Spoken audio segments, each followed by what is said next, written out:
Hello. I'm Dan Lutz, and welcome to the latest edition of our broadcasts on what's going on with Manna World Holding Trust and the funding of the world.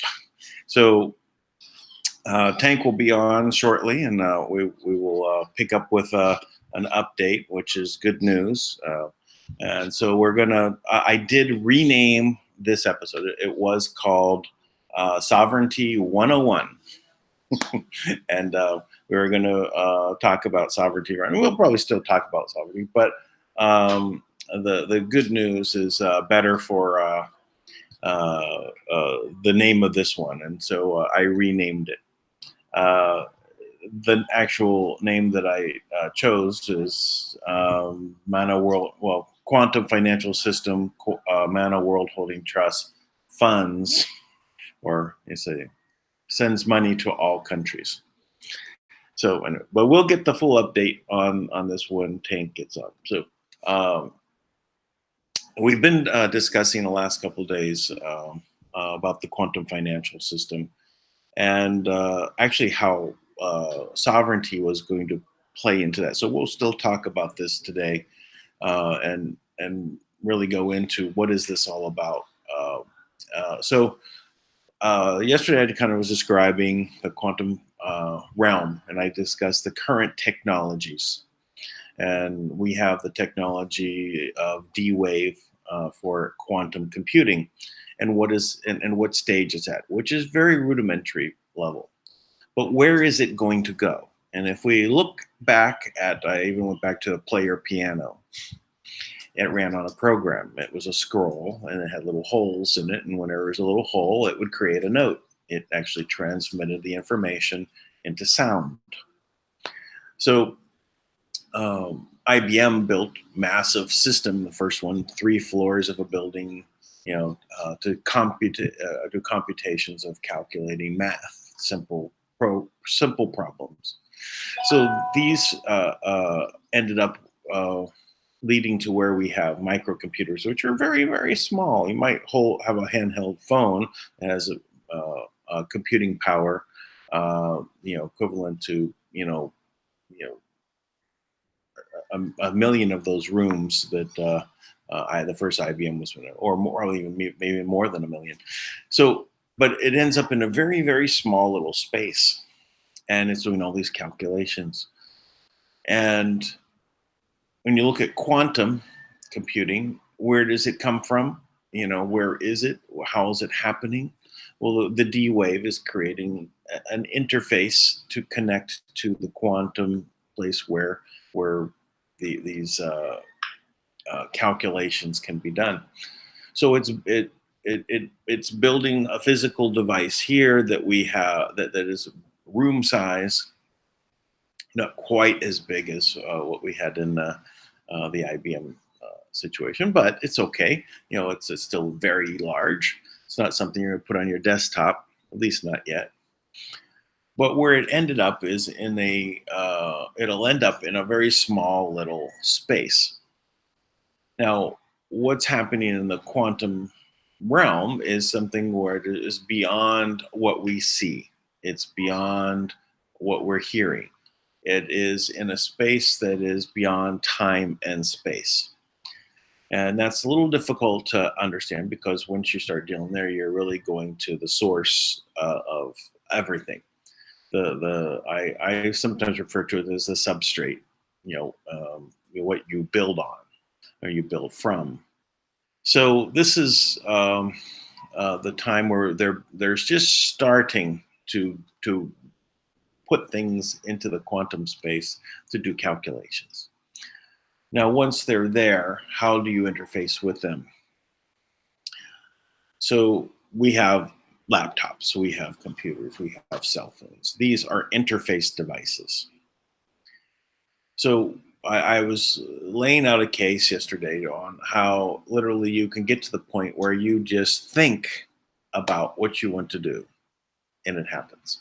And it may seem very far-fetched and even the realm of magic.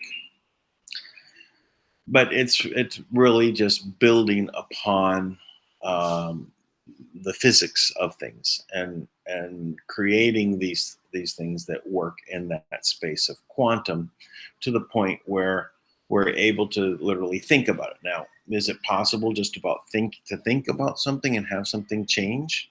Yes. It happens when we manifest things because that's the way the system works. Right? We create out of our consciousness what our reality is, and that's hard for people to accept that, especially when you realize that you are 100% responsible for everything, and so am I, and so is him and her. We're all 100% responsible for the reality in which we're living. We have a co-reality that we share. But it can be different from each of our viewpoints, which leads to a lot of confusion. But this is the world in which we are living and creating and working. So I was giving also some examples of how in the early stages of development where the guy who created Atari, the first game system, well, there might have been one before that, but that he had created a ring that you would put on. And with this ring, it would transmit what you're thinking so that you could control something happening on a computer. Again, you're just thinking, you're not moving your hand. Now, if you're moving a mouse, aren't you just thinking? It just has a different interface device. So when you're thinking about something, you're moving your mouse, you're typing on your keyboard, but you can also, kittens. Yes. So you can be thinking about something and have it happen, right? So the interface device of this ring, literally there was no wires. It just basically picked up what you were thinking and transmitted. Now, it was a very simple thing to train your mind. There was half the screen was white, half was black, and all you need to do is think about reversing them. And we're back and forth. And then they turned it into 4 squares. And then they built it up into a tic-tac-toe game, and you could literally play tic-tac-toe just by thinking about where you're going to put your X. So that ended up going into military technology and, like, say, for heads-up displays for pilots and auto targeting. So you could end up thinking about what you want to shoot. Just think about it, and it shoots. So your mind goes shoot, shoot, shoot, shoot faster than you can move your fingers. There's no delay between thinking about something and getting to move your hand. So there's no hand-to-eye coordination in that moment. It's just about shooting. and thinking about it. So that has existed since the late 80s, I would say. So this type of thing has been available, these pieces. So putting it into place to the point where you have the system as described by Kim's article that she had written about 8 months ago. Um, in a system that is mapping out individual people and every item. Now, is that possible? I mean, right now, am I mapped out if I'm again holding the cell phone? I'm here. I'm giving my location. I have a number associated with me and wherever I'm going. So, we're doing that already. But can it also happen in the quantum realm? Yes. So these are just building blocks that we're experiencing now.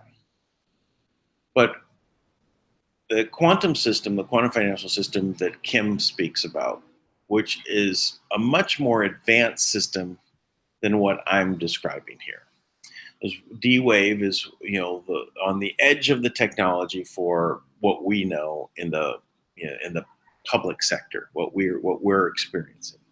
We also know that whatever is in the public sector is 30 to 50 years behind what is actually in the secret programs that have been developed. So where will we be 50 years from now in computers? Just let's say that we had the computers of today and we go back 50 years ago. What would we have? We'd be back into the room size IBM systems. So to think that there is a system that's far advanced in quantum than the D-Wave in areas that are not visible to us, it's not far-fetched at all. There is definitely other technologies that have been. Now, the system of the financial system of the 13 bloodline families and the cabal and all of that structure that was put into place, whether or not it is off-planet or on-planet technology that Kim is working with, it is much more advanced. And to say that it can map everyone by DNA, we are just vibrating frequencies. DNA is like a tuning fork sitting there vibrating, bzzz, right? And we're that expression. It's a good one for TUI, right?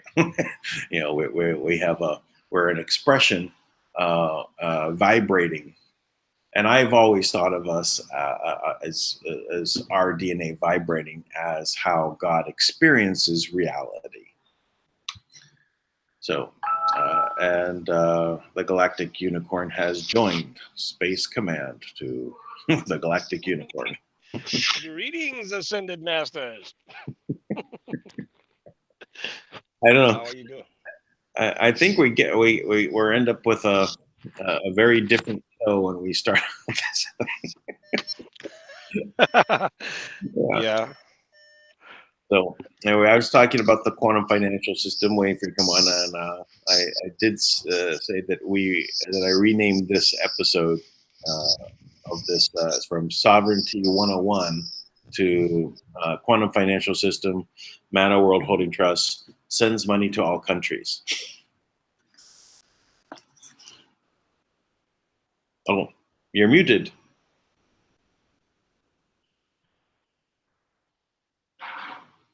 Still muted. They don't want the news out. It's a conspiracy, I tell you. Ground control to Space Command. Can you get a hold of the Galactic Unicorn?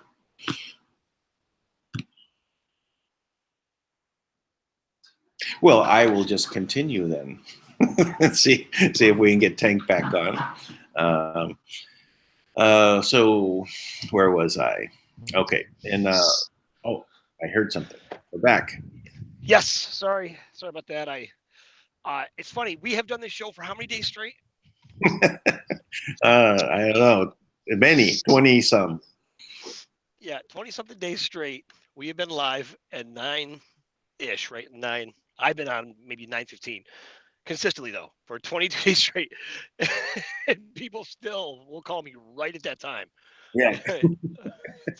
It's like, hey, could Well, you? just come on the air. Yeah, just come on the air. Well, I told actually the guy who just called me is a great guy, but he's all the way out in Australia. He's got this. He's like a huge a thought leader actually in this methodology to create healthy healthy fish in secure places. So you don't have to go fish them. It's like a farm, but it's actually in wild water. Really cool stuff. All organic, healthy, great conditions. But now I got to find out if there's schools of fish or not. I don't know. After what Tui said the other day, we were doing great. Yeah. Well, we'll be reevaluating and looking into things and figuring out. We've got a lot of work to do. I'm ready to get started. Yeah, I I am too. I am ready to get started. Yeah, I remember I used to tag team with this guy who would provide intel, and I remember this one time we thought for sure, absolutely, it was done. And One he's time like, only? "Well, no, no. I mean, he this was years ago, and it was like early on for me, right?" No. And he had great sources. So at first I was like, "Wow, this guy really knows what's going on," and he was so confident. He's like, "Man, I'm depressed. I'm dealing with this because it's over, and he was saying how this this part is so sad. What's wrong with you? Wait to get this part over. This part has been miserable." So, but yeah, but I'm not that I'm miserable now, but still, it's a challenge for some people. Not for me. I'm saying let's go get started right now. Yeah. Right now.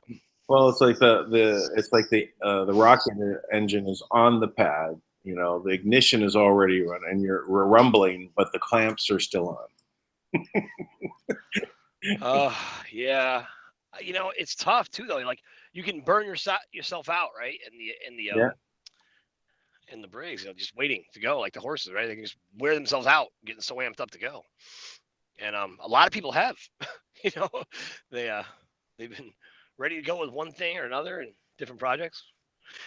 You know, I think this is a great topic to talk about, actually. Oh, here, I'm sorry. Let me give an update while I'm here, Oh, yes. real quick. Yeah, I apologize because the whole time I'd be talking, people would be like, "Why doesn't he update us? What's going on?" Okay, so as of this morning, Kim has broken through to the teller level, which ignited a series of alarms, and the Secret Service uh, contacted her immediately in a panic, and she thought that was kind of comical.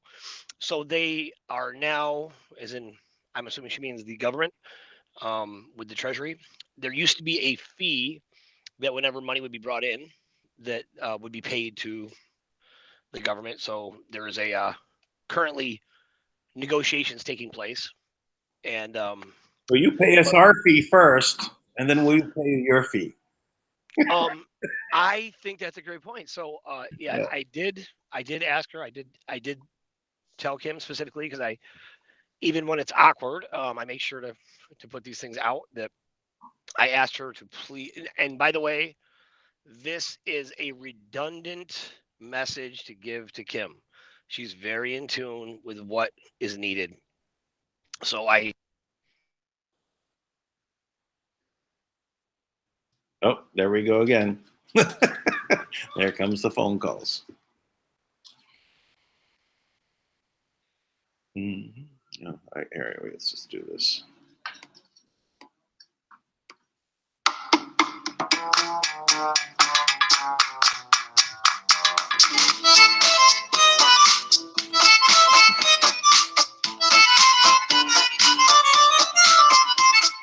Oh, I see you're back. So I was just putting in a musical interlude. jeez. Um, okay, that's well done.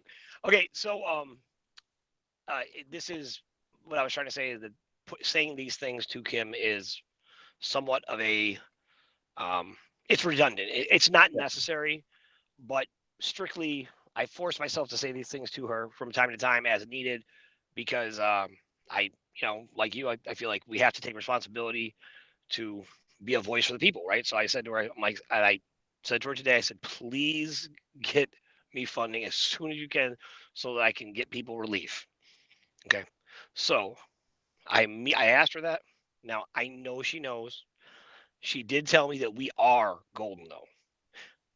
Now that being said, this part is kind of my hope and my speculation that this being true and that President Trump has been working with us all along. Now he has been under being attacked from all points inside. And in that attack, in addition to his own family being threatened and various his staff being, all the treasury and various parts of the government all being blackmailed, you can imagine one of the biggest threats is against the people themselves, which is us, right? So to be able to bring money in directly to the people, directly, completely bypasses the dragons. Now that effort, and then from what I know at length, Kim and I have analyzed this and talked about it. And she's explained it to me that one of the biggest concerns was once you bring money in, how do you keep it safe, right? That's been the big thing because you could transfer it safely into my account. Then I go to transfer it to Dan, and all they do is just scoop it and take it, right? So it had to be for everything to be set. Everything has to come in, and the whole system has to be safe. Now, obviously, she has spent nonstop, relentless hours adjusting this for the past, I don't even know how long. Since I've known her, we'll just say the past year and a half or so. So those adjustments have gone on, and I know that her system, the quantum system, it runs complete scans of the entire system, identifies the issue. You know, she's created viruses that will attack the bad guys, all those things. So all of those things are in play, and I would say that however she has it set up to go, this next move is essentially an impenetrable fortress. Now, that being said, Thomas last night on his call, he said that he wouldn't say it was completed like they do on other shows, uh, which which probably is us, I guess. But I'm just passing on the information that Kim gave me, and then I'm adding my own conclusions from that. To be fair, Thomas is working with her directly there. But what she's telling me is that, we're set to go and we should be able to move money. That certainly doesn't fix all the other problems. But so I would expect that to start with, probably take another week at least to get all the pieces in place. And then we should be in kind of a distribution mode. That being said, anybody who's, thinking right now that they have to bombard me with calls, believe me when I tell you that is not going to help right now. So please don't do that. Yeah. And yeah, just please wait, hold back on that because my phone is ringing off the hook so much so that even when I'm doing, part of the reason why we're doing these live calls is so that people don't have to, worry until they know what's going on. Right. So every little update I get, I share. So that's that, man. So what do you think now? That's fantastic. It's amazing. Beyond amazing, like incredible, to be honest. Having no I idea. I would say that I'm elated. Elated. Me too. Yeah. The Raw Collective. I did a last time I used that word elated. I was being interviewed by the news because I just won a major court case against the city of Los Angeles. And that's how I started it, right? And then they asked me all these questions. I spoke for half an hour. And then when the news came out, the only thing that they had me on say was, I'm elated. That is funny. Yeah. So anyway, so that was that's fantastic news, and uh, but yes, it's a good idea that people tune in to see what's going on the program instead of trying to call and do these things. And even sending an email is not the proper way, right? You need to fill out the forms that are on Go Camelot, right? Because Right. it's not going to help to have like 1,000 people try to reach in and say, "Oh, I need the money." Everybody Yeah. needs to have the money. Everyone knows this, so don't worry. you know, Yeah. this step by step. We waited this long. Yeah. And I will say this: like, I'm not insensitive to the struggles people have gone through, but please know this. Please know this. Um, I'm not more sympathetic or going to move faster because anyone thinks they have the most desperate story, right? Because that's kind of what people think. I want to disempower that mentality, that weakness that, oh, I need help. And this is, which by the way, I get that. I really do. I really, really do. But here's the thing, leaning into that energy and calling me about it is not going to help you get funded faster. I'm not going to be like, oh my gosh. It actually will What, slow it down, right? Because the things that need to be put into place take time. And if you're focused on 1,000 of those phone calls, that means you got nothing else done. That's very true. And my phone rings nonstop. But I will say I have a great team that, um, you know, is working and people doing stuff for us all over. So I don't want to take away from that either. And I've just started delegating more authority to those people. The problem is that you want to make sure people understand kind Yeah, of the you the have to core be in the thinking. midst of it to get the structure set and know that everyone knows their role and how things are supposed to proceed, and then you kind of just let it grow, right? Yeah, don't micromanage. Yeah, it's a lot of these things that people don't understand when you need to start to build out a much bigger enterprise. If it's all about just you and you're the only one, you've got all the work to do, right? You want to be the hub of everything. It's very makes things very slow and inefficient. You need to Yeah, delegate. You need to basically rely on the people that are around you, and then work with it as it unfolds. So that's the stage that where you got to get it right in the beginning, right? yeah. Yeah. Oh, hey, you know what? If you don't mind me making this public service announcement for people there too, for anyone that has gone through the Guardian of Camelot to purchase their trust, um, I just want to let you know the trusts themselves are finished. Okay, they're finished.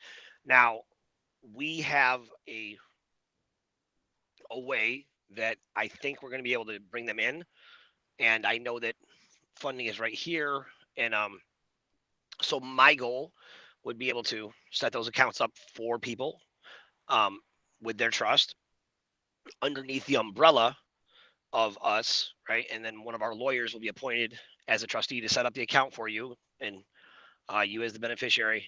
And then the idea would be that when you get your trust paperwork, you'd also get an account information, and there'd be some type of funding in there that's relief funding. This is because a lot of times when people haven't had a lot of money in an account, it's very hard for them to even open an account, and we want to bypass them in every possible way we can. Now, because we have master accounts that are basically can't be denied. Um, You can we create set this sub accounts under those. right. And that's basically what we're doing. We're taking Yeah. all of these trusts, we're making sub accounts, and then the entire. Now, if you look at that from a standpoint of if you started with a trust, right, we're a flow through essentially, right, and we're putting these things out, and then if you take all of your employees and then you give all of them a trust, right, and then and this kind of flows out and it becomes the standard practice, right, that everybody who is in our organization as a project owner and then the vendors and then our employees are all trusted members, right? Now, if you remember what Tui said, talk about the tambua, he said it is a symbol of our sovereignty, right? Now, if you consider if all of us came under an unincorporated umbrella, and all of the payments we made, we kept that system where we use vendors that are also trusted members because we trust them. We know they've been operating ethically, right? They're operating within that sphere.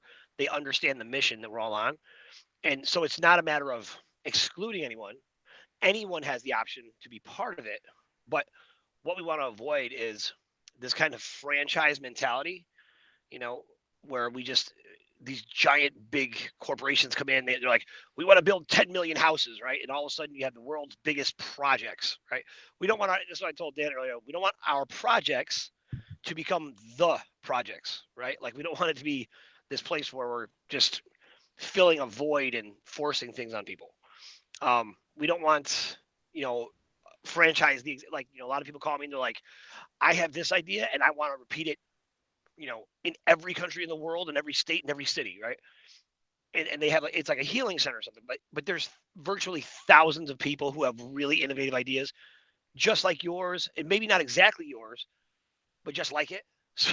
So it's better to let's do one healing center at a time, right? Let's get one and let's see what you can do, and then to be honest, I Instead really of don't want 10 any million one person. homes, you build one home, Exactly, exactly, and then right. you can build the second and then third, and then after you get a plan in place, actually, I'd given an example. My brother used to work for KB Homes, and he was a project manager.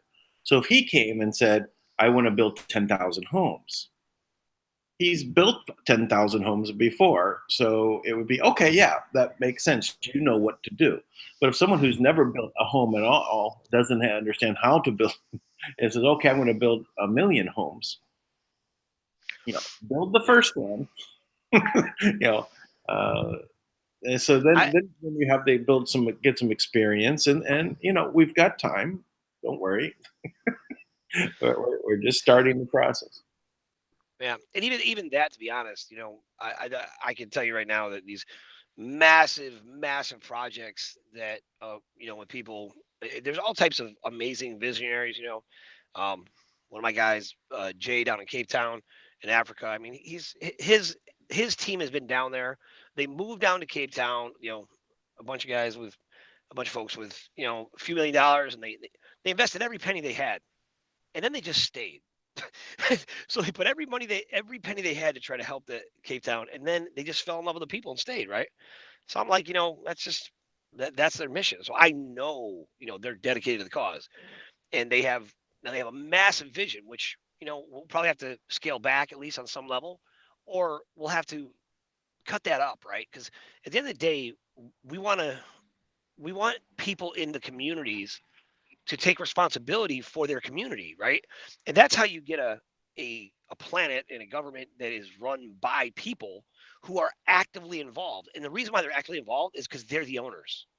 Right? Ownership is such a powerful thing, right? You just take care of anything better that you feel like it's yours, right? Whether it's a project or you know, it's anything, your house, your kids, right? Like no matter Let, what you do, you're gonna take let, better care let's of them.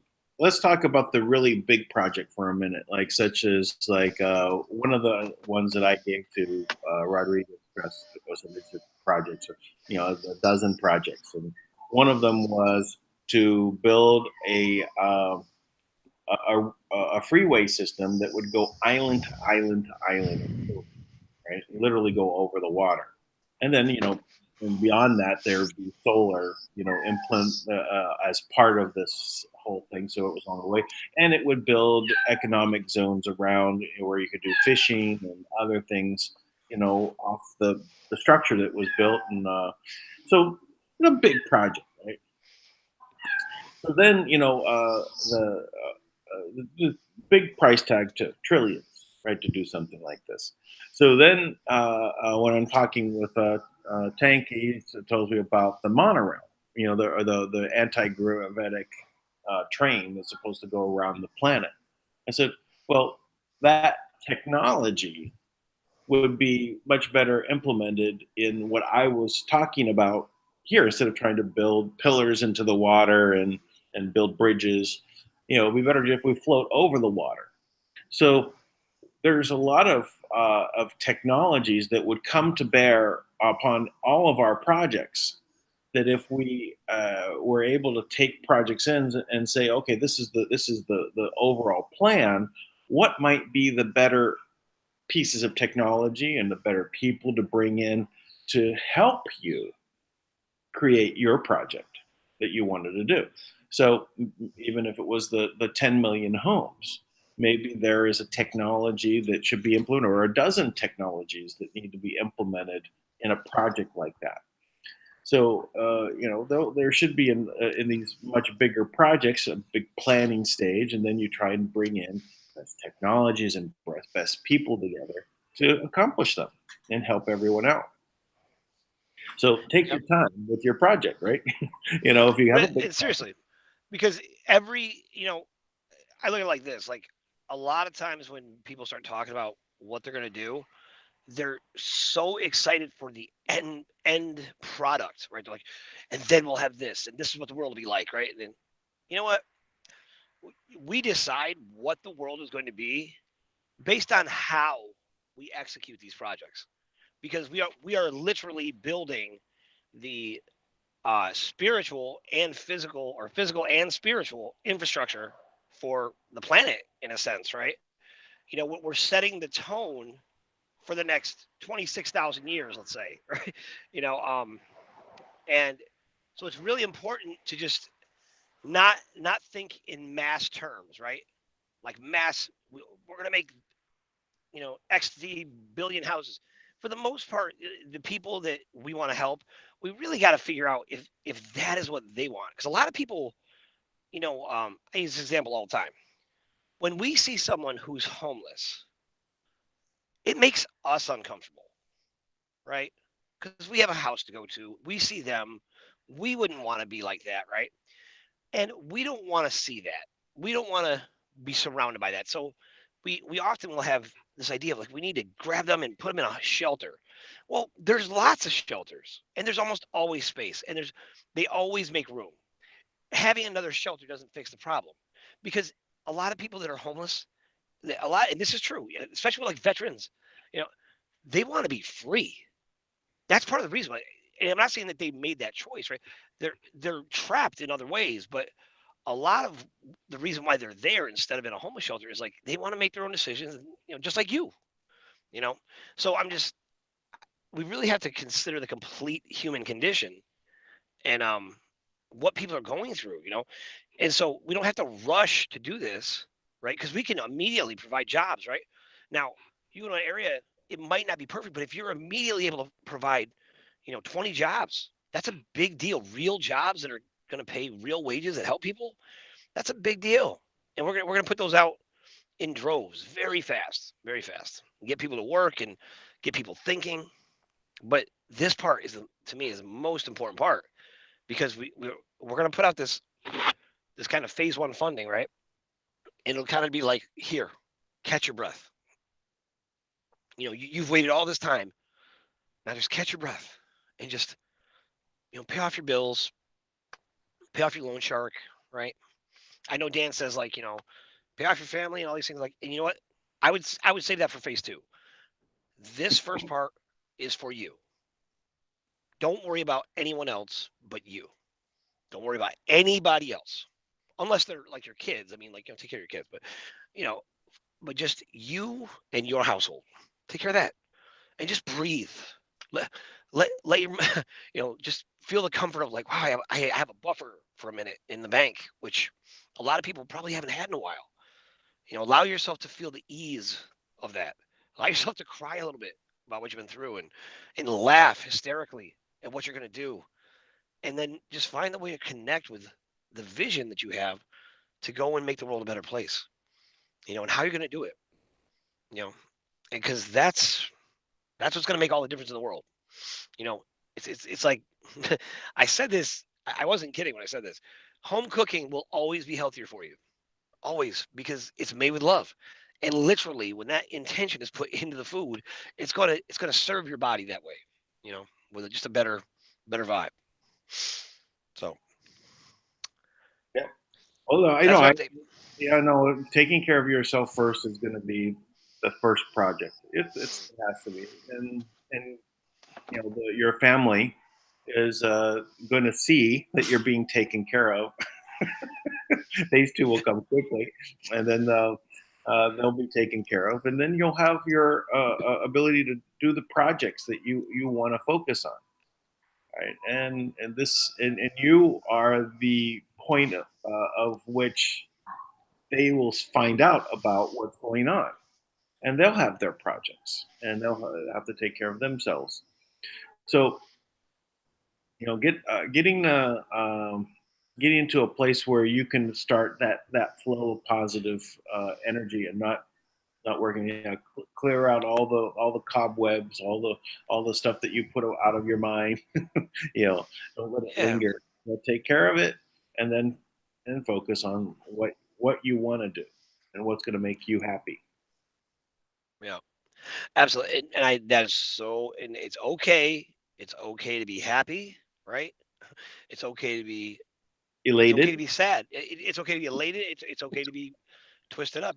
I had a young lady call me the other day who is, I mean, she's a champion. Like, she's been living off the grid, doing the best she can for her child, right? She made this huge life-changing decision, right? She's holistic practice, and she was watching a bunch of people in a chat room, and they were all like so they seemed so together to her, right? Now, but I know the people. So so she called me. She goes, they're so together. She goes, what about, and she wasn't worried about the money at that moment. She was fully confident. She could see the money was coming in. She goes, but what about all the emotional damage? And she goes, I don't know if I'm ready. Right.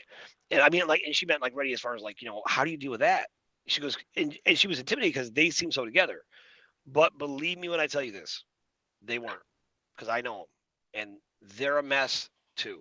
Because all of us have been through a war, and war is ugly. You see stuff that you didn't know could happen, and you see people do horrible things, and you get betrayed, and you see people act heroic who you didn't know were heroes, and people act like villains who you didn't know were villains.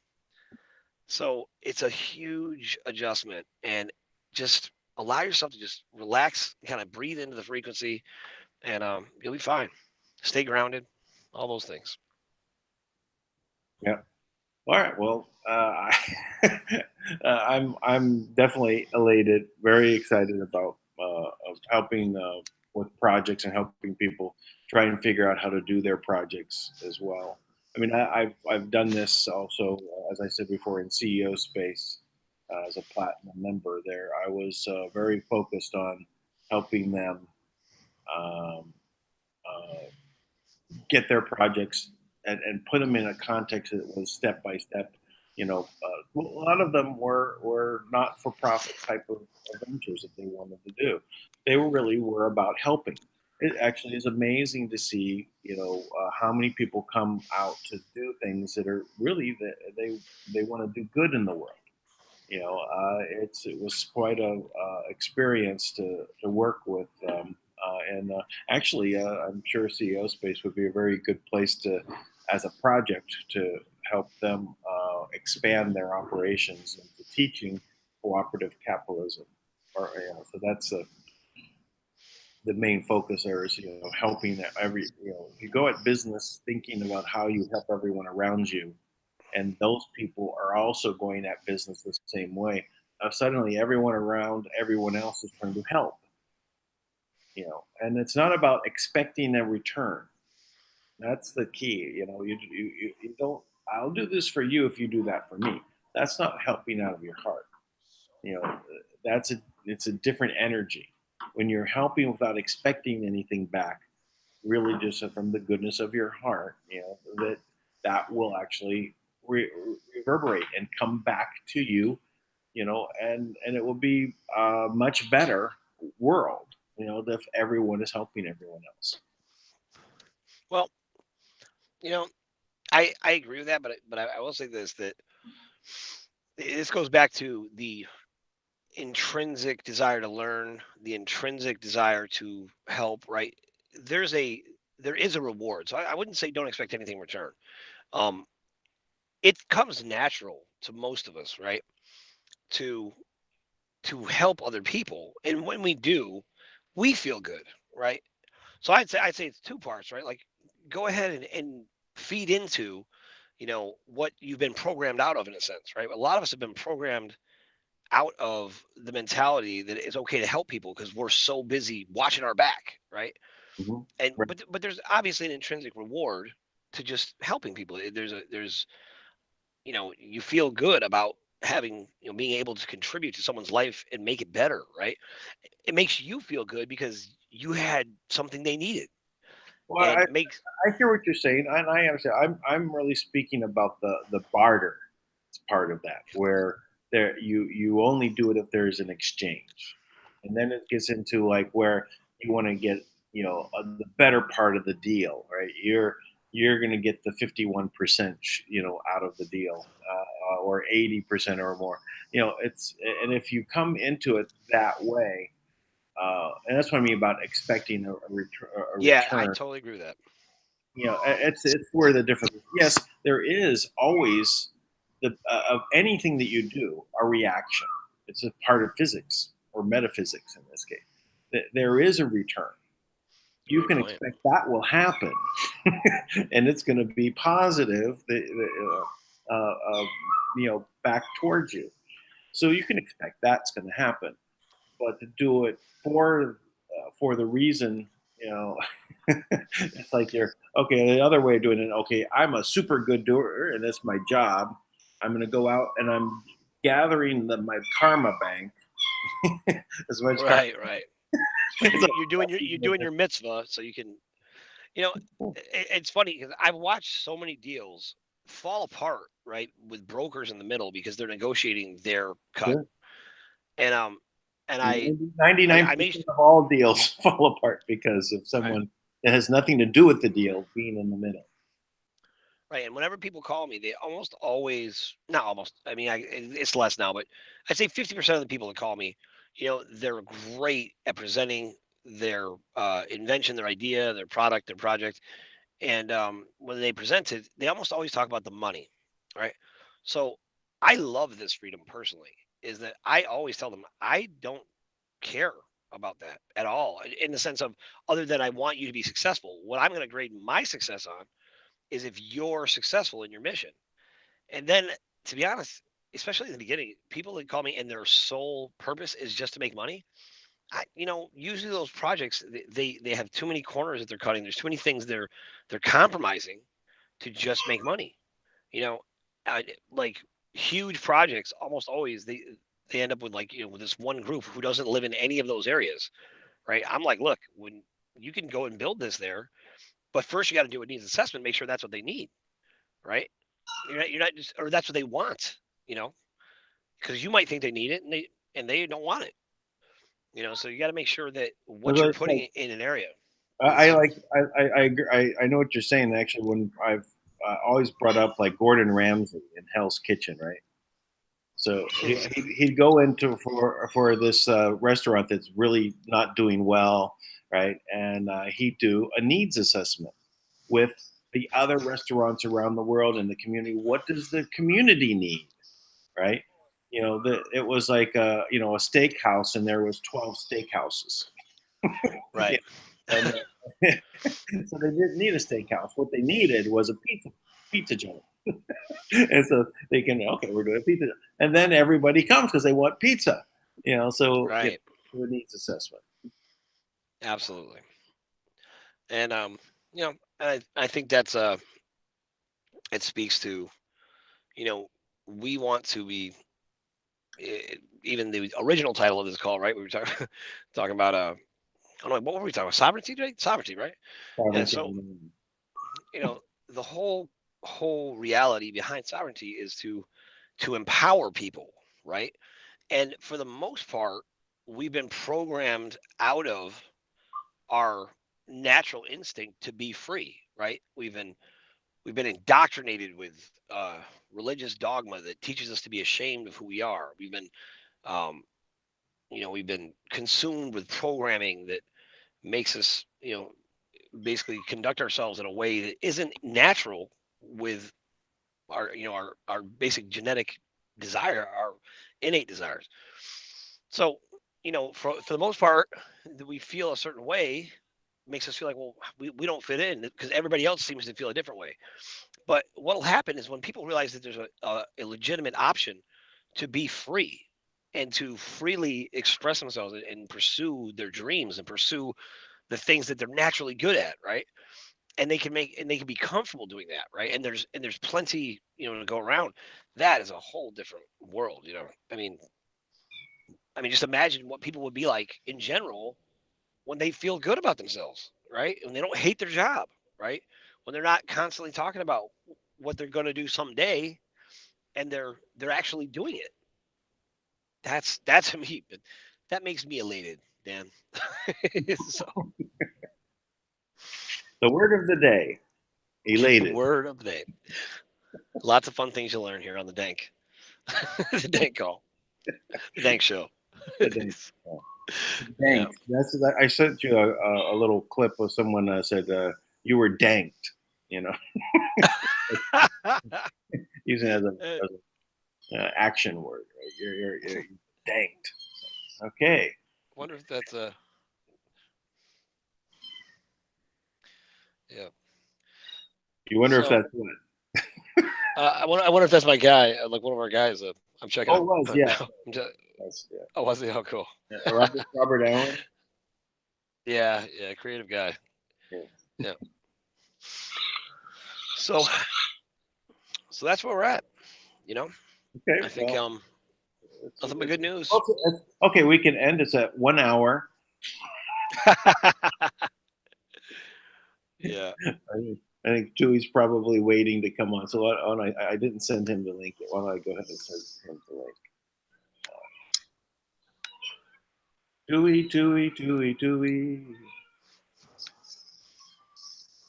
Okay, Dewey, you've got me. It's well, it is a momentous day, hearing that, to bypass or you bypass everything, get right directly to the teller level, and to me, when you say teller level, it just means you can go and see the teller. Hey, teller, can I take some funds out? Oh, sure. Yeah, I know, right? It seems so nice and easy, right? So nice and easy. But there's obviously other steps too, because I don't even know if, because Kim had various plans in the work, right? So, Kim's like special ops, right? She doesn't ever talk about anything until she's basically done with it. Because she doesn't want to tip off, people trying to hurt us. But so I'm not sure at this point. She built another bank. I know that was one of her projects. I know that she's basically infiltrated the system so she could go into the banks that currently exist. And I also know she has some deals pending to potentially buy banks. Right now, those deals I don't believe have gone through, but Dan and I have talked about this a lot about building a network of banks. Now, I don't know if that's necessary. I think part of the challenge when we talk about alternate means of currencies and stuff, because I want to wait to see what Kim has done. Right. Because clearly, otherwise it's just all like a fantasy about what cost could be this way, could be that way. But if there's already a plan in place and already something where we can go, hey, Dewey. Hi. Chewbacca. Hey, thanks. You know what? I noticed that Tui is actually shy because he always turns his camera off. Oh, no, it makes me talk more clearly because I have internet. The bandwidth is so. Yeah. If I put video on it. Speak for a few minutes, that at least we can get to see your beautiful face. Oh, yeah.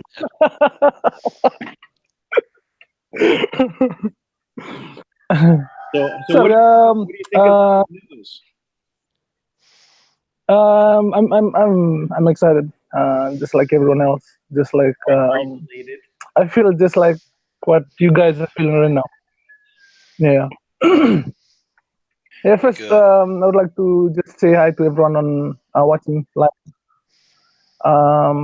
Thank you so much for being here with us at this moment in this time. Thank you so much for taking your time out and be one with us Yeah, and I would like to thank Tank and you, Dan. Thank Kim, especially with Kim and the team. Um, this what we're doing right now is we're actually making history, and no one in the world actually, it's just a few people, bunch of people fully aware of what's going on, and so we should count ourselves very blessed, and to have this opportunity. And I know in the future there are people who will be looking at what's happening right now and think that it started out from a very small group of people in the world, and then it grows and it grows out, and that's it's a famous saying. An idea is just like that. It grows, and then it reaches the whole world, and it can change everyone. And so as part of what you named the show for today was, and then you change it. It's part of what our sovereignty is what everything that's happening right now. The people remembering them, having the chance to be able to create an environment where they can regenerate, re-understand who they are, and help help themselves, be able to free themselves.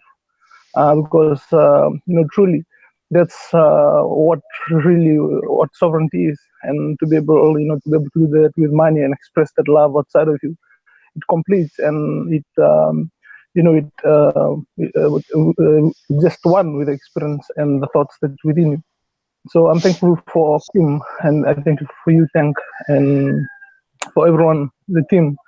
Not so many people will know who you guys are or your names, and everyone that has decided to run the projects and all this. I thank you, in advance for what you're gonna do, and hopefully when we converse and we talk, people will know and understand more, and then we'll try and adjust the projects that they have done in a way that like what Tank has said, in a way that actually not you're coming in not as a savior, but as a as you come in, understand how people actually can regenerate themselves and remember the sovereignty. That's who they really are. And so that is one of I'm thankful that we're actually doing this today.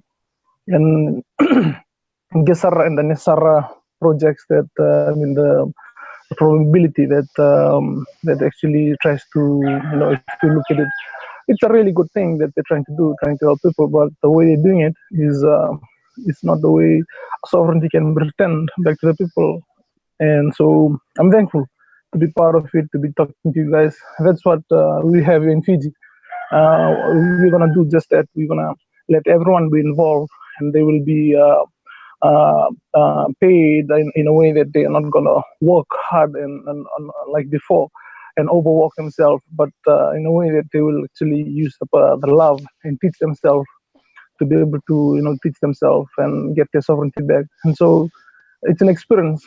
That was the experience that we have is our sovereignty. So if we can get that back, and then get everyone to have the same kind of experience, to be able to fulfill the soul agreement, and that's what our sovereignty really means.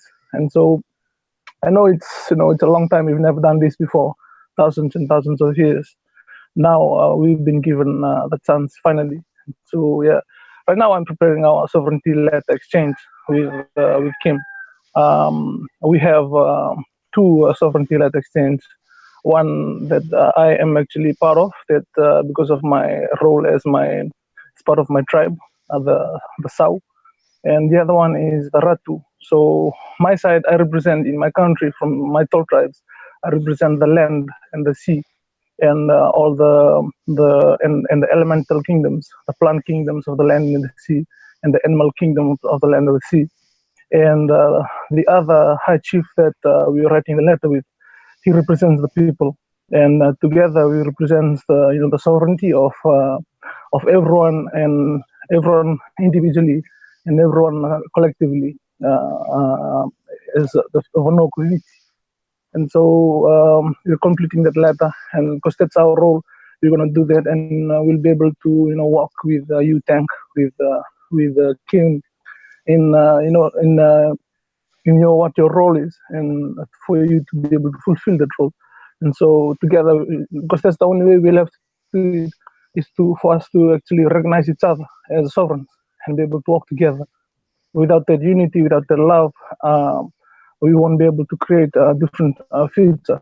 And so, in order to create a new one, we need to actually do that and accept the past, accept everything that we've gone through, and learn all the lesson, and don't let it affect us in this new change. And that's what it means to be sovereign and to be able to recreate and restart anew. And so I know it's a big lesson for everyone that whatever level of awareness that they may be at, and in the future. But I'm right. It's amazing. I'm from Fiji. I'm here, thousands of miles away from Tank, and we're talking about the same thing. And it's like we've known each other for for so long, and it's just a week ago that we started talking, and we're living in amazing times, and I'm thankful for that. Thank you. Yeah, me too, Toy. Yeah, You thank you. you validated a lot of things that that aren't really mainstream where we come from, right? So people like Dan and I have kind of been oddballs out.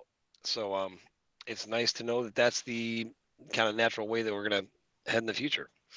You know, the entire concept of being able to empower people to really give people a chance to discover who they are and express the best version of themselves, right? Is such a powerful thing when you really think about it, because you know if you look at the world that we live in, we don't really know each other because most of us don't know who we are, right? So it's going to be quite the experience over the next, I guess, 100 years or so. I guess we'll see. Maybe a decade. I'm just scrolling through the chat, just seeing what the question. Some people were, and I think you answered this already, but maybe people didn't know. But they're saying that that about getting their documents from Go Camelot. So I just addressed this, and I apologize if I wasn't clear. So um, we are the trusts are finished. We only had two people who basically got we had to direct them somewhere else because of their background checks. It wasn't really even that their background checks were so bad. Even it was that they weren't upfront. They weren't honest with us about it, and because of that, it's hard. We're really establishing this group based on trust, right? We want people to be able to trust again and trust each other. And like Tui said, he was talking about the Tembua, and he was describing it as he said it's like a trust, right, where you put your assets in, you can use it. And so now I didn't know the Tembua existed when I set this up, but I think it's very appropriate that we decided to set up the Guardian of Camelot based on a trusted membership. So everyone in the group has a trust. So what we plan to do, or what I'm proposing and hoping that we can do, and that's why I'm pausing to get those documents back to people, is we want to be able to set those trusts up along with their accounts at the bank. So we'll make one of our lawyers a trustee for you, and with you as a beneficiary, and then ultimately you'll end up taking that over and you can change it.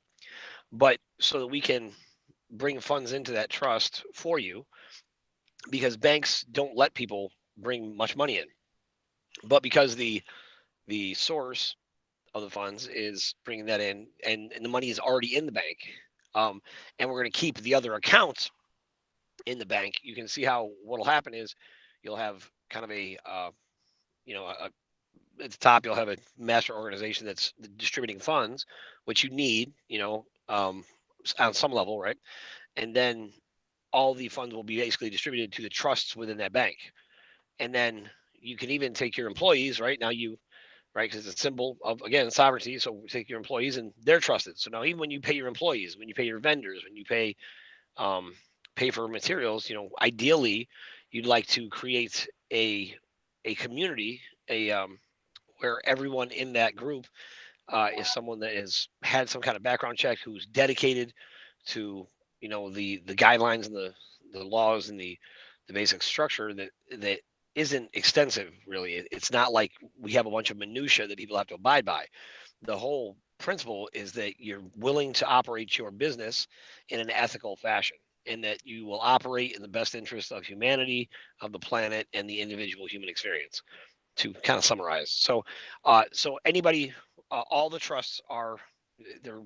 I mean, there's some basic logistics we have to finish up, but the only reason why we're holding them back is we because we know funding is so close. And today, Kim did in fact break through, and so that breakthrough for her will ultimately translate into a breakthrough for all of us. So we'd like to set up all the accounts and give you your paperwork with your account set up, and already have your phase one funding available so that you can breathe. So that's why we're doing that. Now, I haven't got final approval on that, but I, just intuitively, I feel that that's very much in line with what we're trying to accomplish. So I trust that that's what we're gonna do. Does that make sense, Dan? What I just explained? Yeah. No, I think that's very good. I was just, I'm catching up on some things here. See, it goes back and forth, so it's hard to pick out, what one topic. Someone did ask, are those kittens that I hear? And the question answer is yes. There's kittens. They all seem to be quieted down, but they all seem to be quieted. See, it lets you know the difference in the environment. There's kittens in the Philippines and roosters in Fiji. In New York, there's sirens. So it's a little different. Yeah, they're all just having their midday meal. Yeah. The sirens, like the rooster, they let me know that I'm in New York.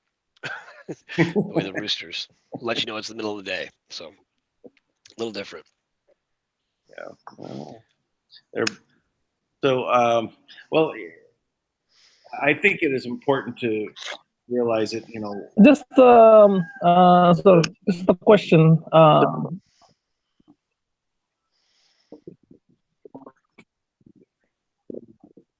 Yes, Tui. We're with you, man. Sorry, Dan.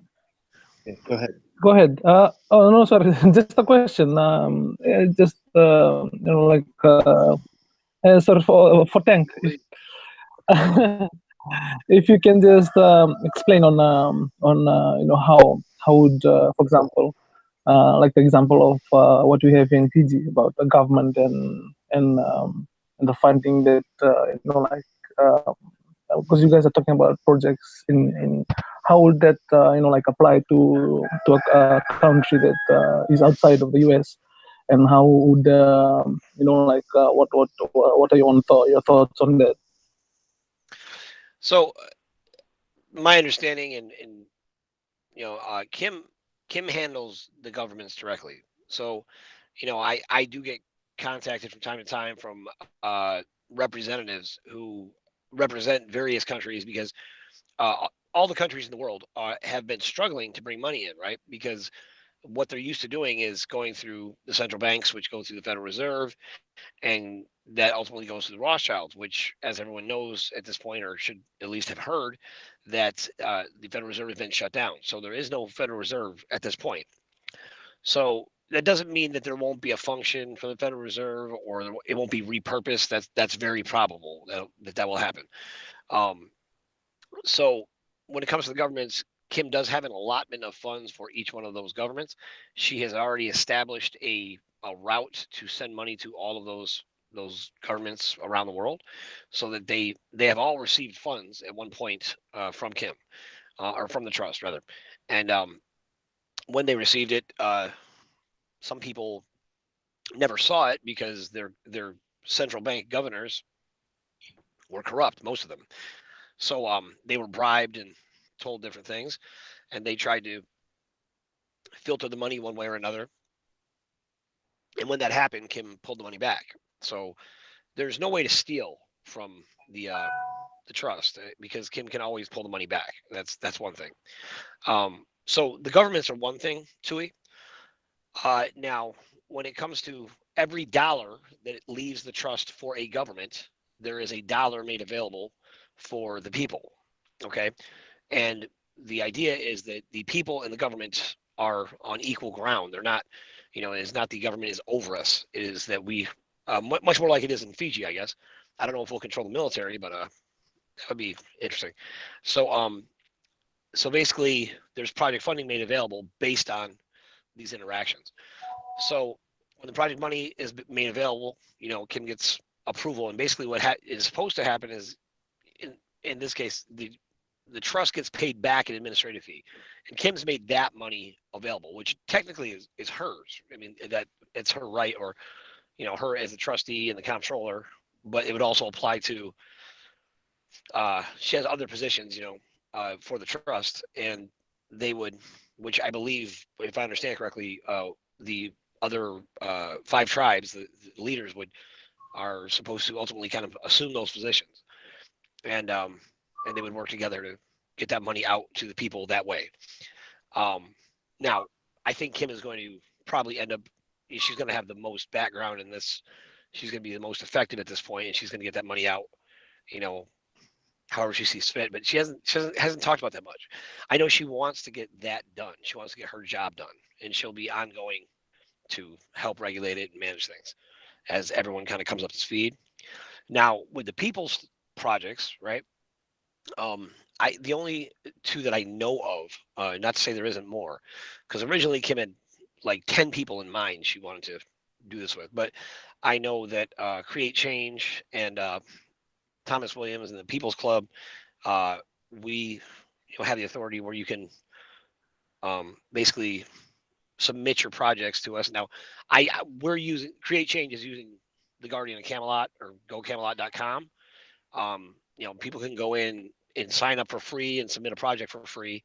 And then ultimately, when we approve a project, we're going to set them up with a trust and do all those things.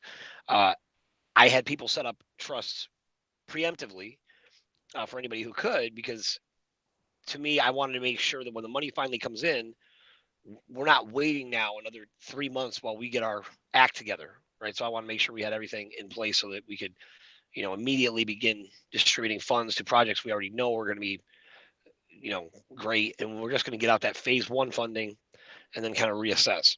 And I would say, in Fiji, it would be something similar to that. But it all depends on you. I mean, you're kind of the wild card to it. So I'm not sure how that works on that level. Thank you. Thank you. Thank you very much, Tank. Yes, sir. So So go ahead, man. I did. I don't think the title that I made this episode. It was that she downloads money to all countries. So can you talk a little bit more about that? Sure. So back in I want to say April-ish. Basically, what Kim did is she programmed the entire system to fund countries. Now, even with the countries, because the treaty that was signed to build the high-speed monorail was signed in 1978, and that, because it's a treaty, and the trust itself never violated the treaty. Now, because only if any one of the members who signed the treaty didn't violate it, then the treaty is still in effect. So what she did is she had government approval, because she has to abide by all the laws of the land for every country, right? So she has to abide by whatever's set up. So with that in mind, every country agreed to build the high-speed monorail. So they all have an allocation of funds that have been trading within the trust's internal trading platform, which is an algorithm that has been trading for the past 41 years. And that has and they pledged their in-ground assets as well as their other assets to it, and they received an allocation of currency in return. And she's taking those assets, and so what she did back in April is she did a call and response. So she pinged every country in the world, and when she pinged the countries in the world, she said, "I am ready to send. Are you ready to receive?" And that hit their government level terminal, where they do basically like an RTGS, right? But when they, when they do that that pre-work, right, where she knows there's someone there to receive the money, the second they respond yes, the money went out to those countries. So every country in the world received that money. Now, that being said, the Rothschilds had filters set up in every country in the world as well, right? To siphon money off. So as it hit their account, they knew it, right? And they sent them people from the IMF to make threats and bribes, and people from the World Bank, and from all over the place. They came out of the woodwork like cockroaches to say horrible things, you know, and then launch their campaign. But that went out to 196 countries. Yeah, and the other countries, I don't believe they had the same system, but 196 countries did receive those funds. And I'm sure she made arrangements for the other ones, but I can't recall exactly how she did that. So everybody received that money. Now, the reason for that, even though it was technically for the high-speed monorail, it was really just to infuse wealth, because the country has been on, or not the country, the world has been on the verge of an economic collapse because there's a liquidity crisis. And because the goal of the cabal has been to collapse the economy, for the most part, they didn't care. They just wanted to steal the money so they had liquidity, and they would have let us, kind of die off from lack of liquidity. And so Kim has been very diligent about not compromising. And that's one of the things that people just don't seem to understand a lot of times, right? They get very mad that, why doesn't she just let this happen? Or why doesn't she let the GCR go? Well, the reason why is because she understands this better than everyone. And I'm not to make a broad statement that I can't back up. I'm telling you, all of the economists in the world, right? All the economists in the world, nobody's talking about like how illogical a global currency reset is. Even the people that are in this world of the global currency reset, all of the economists who work for the government, they haven't addressed it because they're all part of this, expecting this global currency reset. They all just agreed 3 weeks ago, right, to basically, hey, look, we'll give you one more chance, and I still haven't reconciled what that logic is, right?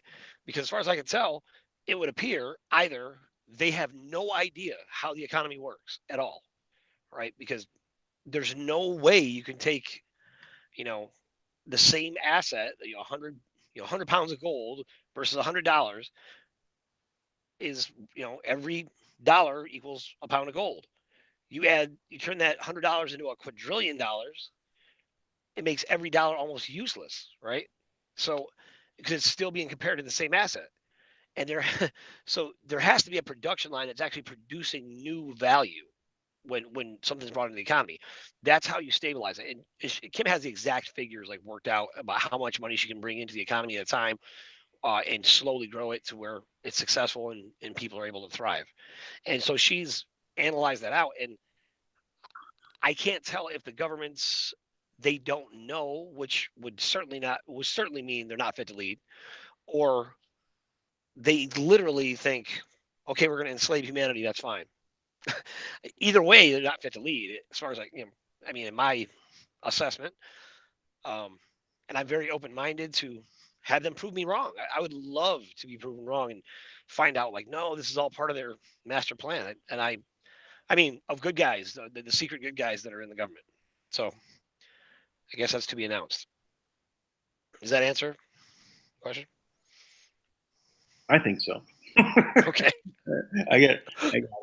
So, but I think that was what happened in the past, and I got it. I was actually thinking, well, what happened like right now? Every country now receiving funds at the teller level. No, I don't believe so. No, because they all made a different choice, right? So all the governments made a different choice, at least as of, yesterday they were still allowing Steve Mnuchin to dictate terms, right? So when you have the person holding you hostage is still dictating what you do next, you certainly haven't changed your mind, right? You're a hostage. So Kim, this was totally separate. She was working on bringing money in for the people. Matter of fact, when they made that decision, Kim told me outright, she said, it's all about the people right now. Now, it was always about the people, but the government's filled with people too. And my argument has been for a long time, the people do not have a seat at the table. And Kim said, well, they're people, right? The government's people. I said, they're not people like we are, though, right? Because you don't get to those positions of power. You don't get to that status. They're filtered out At least, if they're actually people. right? Yeah, like you can't, because you have to be. They make sure that everyone is compromised. Now, because of that, you have to have independent, privatized organizations where people are in power, right? And people that are ethical, people that are uncompromisable. And those people are few and far between. But regardless, you have to have people that can represent, and be a voice for the people at these meetings. So I'm of the opinion that there has to be some type of change that at the government level, and this is why I set up the Guardian of Camelot, because I think we need to expand in a way where the people are so um, formidable that no policy can be changed dramatically, and we can be deceived again without the oversight and agreement and the buy-in of an organization like the Guardian of Camelot. So I set it up, and certainly I don't have all the answers. But my thought is, what I'll do is I'll set it up and I'll set the framework up to try to explain it. And then if there's someone more qualified, I am very willing to take a step back and let them do it. But what I'm not willing to do is, I haven't seen anyone who I think is more qualified yet. So if someone's got a better argument then bring it, please. Like, I would love for someone to have a better idea, in any way. And because what I want is the best. What I want is the best thing for everybody. So I don't mind not being the one that has all the answers, but for this is definitely right. I mean, it's definitely, this part is right. Now there's all types of things we can add to it, but the people must have a seat at the table, because no decision should ever be made for us ever again, that we don't have a direct say in. And you can't do that from the top of the skyscraper. You have to do that from the ground. And that's where we're at. Yeah, I think. Indeed. Was it? No, I just said indeed. Indeed, yes, quite indeed. So I was just going through and thinking about if existing governments, they're all part of the cabal system because they're all an incorporated entity. They're all companies under a company under a company. So in essence, they're all compromised in that. And literally, we need to talk about, if we want a seat at the table, literally, what does that look like? We don't want to join them in those corporations, right? We want there to be countries. We don't. What we think we have in the world is what we should have. The thing that's is the mirage that company under a company under a company. Maybe there's a use for it. I don't know, but it doesn't. It's not very good at doing much, other than Uh-oh. We're in big trouble. If Dan goes down, we're in trouble. But so go ahead, man. What's up, man? No, I'm just because I'm thinking about the 885,000 people in Fiji, and how I was saying those past days, it's really easy for us to do that here because of the government is not that big, it's not so complicated as how you have in the US. And I mean, even though they have this political environment that they try to protect and they try to believe in, and as I mentioned a few days ago, we just had the World Bank open a new office here in Fiji, and the chiefs, they understand what's going on, and they know what is actually happening. And so the steps right now, I've stated the projects that we think that is the most important thing for now is the awareness, that people need to, everyone in my country, especially here in Fiji, 885,000 people need to understand the truth, the truth of how all the governments are cooperated, even the people in the government, and especially the leaders, the military leaders, the commissioner for police, the oh yeah yeah It's Dan's call. I don't even know how to keep the thing online, so I hope he knows how to get back. I hope it's still on, but it's still going. Yeah, so He'll come back. yeah, so the awareness, which is the truth about how the law and the judiciary system and the corporations and how they've controlled that for the past 500 years. This is one of the most important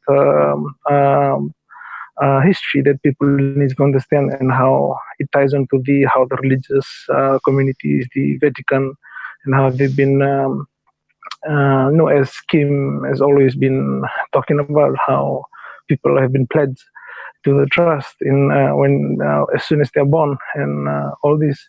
So a lot of these awareness are not in people are not really aware of, because it's a secret. And I know that a lot of people that are listening to this show today, they don't fully understand. I mean, maybe some of them fully understand it, but what Kim represents is very, very unique, because this is the first time the DNA of a human being is actually in control of the AI. And so it simply means that we human are sovereign again, and that is a big lesson that everyone has to learn. And every time I'll have the chance, I will try and stress that out, because it's the most important thing that people need to understand. This is not a new. We're not trying to create not a new system, or this just give us a chance to recreate a new future. To be able to work together and to recognize each other as sovereign. And so many people in the world do not know this, the truth about the true history, and how people have been used and have been enslaved. And I'm sure that if everyone in government, especially even here, they fully understand that they are being enslaved, even though they don't know it, they've been bonded and spiritually binded to the agreement. And if they have the chance to be free, and they will search for that. They want to know, how can I do it? And there's only one way right now. It's actually to reach out to Kim and declare sovereignty, and physically declare it, and try and work together with a new agreement of the trust to so that to benefit everyone in the planet.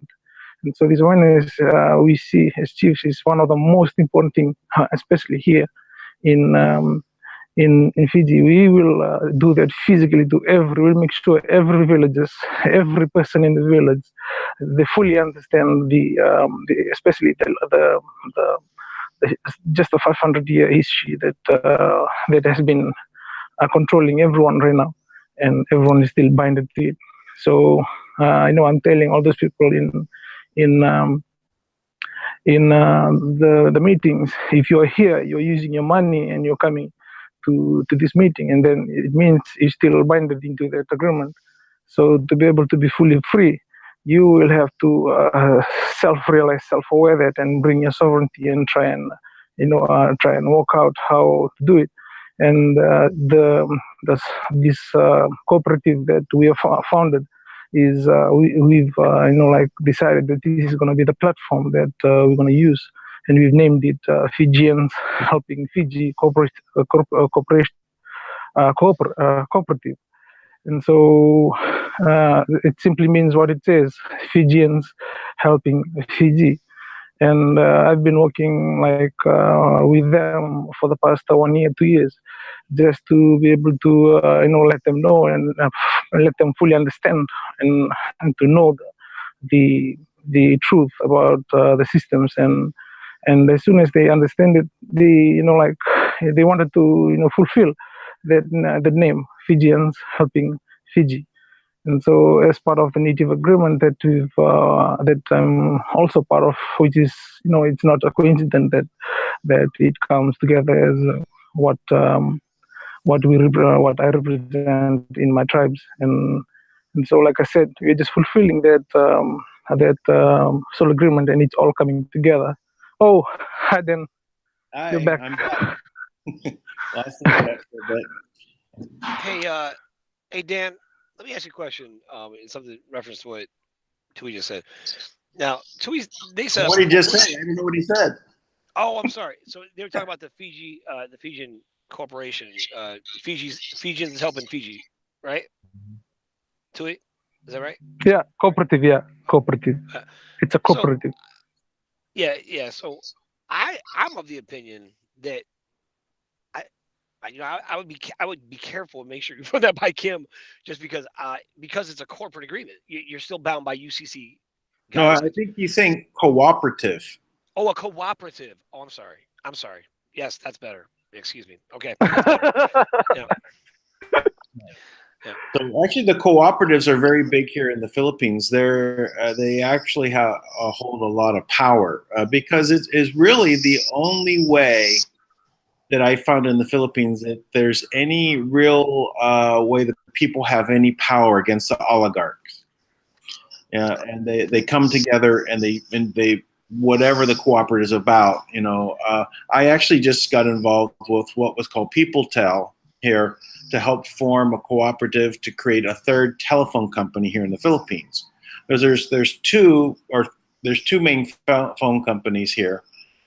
One is even the landline. It's actually owned out of Singapore, Singaporean, and then the other one is mostly a cell phone company, but they now are doing fiber optic, and they're Globe.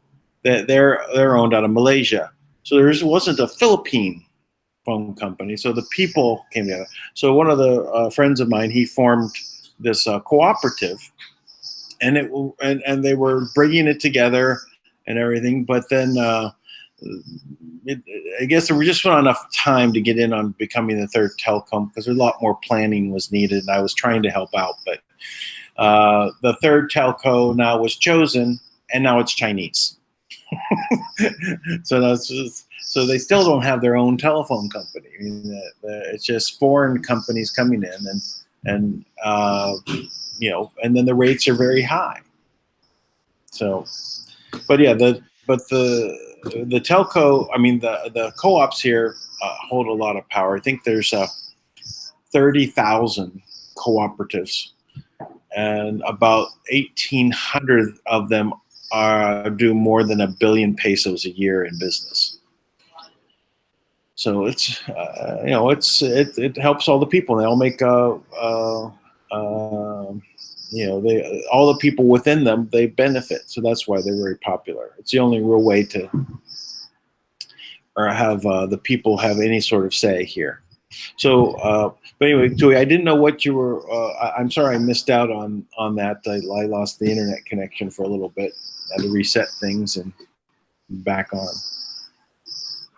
Oh, I was just talking about how we formed a cooperative with the 7,000 members all over the country, and we named it the Fijians Helping Fiji for this particular reason. That's like it's what we're talking about right now, and the role of the cooperative to create awareness and let people know on the true history and how to actually prepare ourselves to this new change.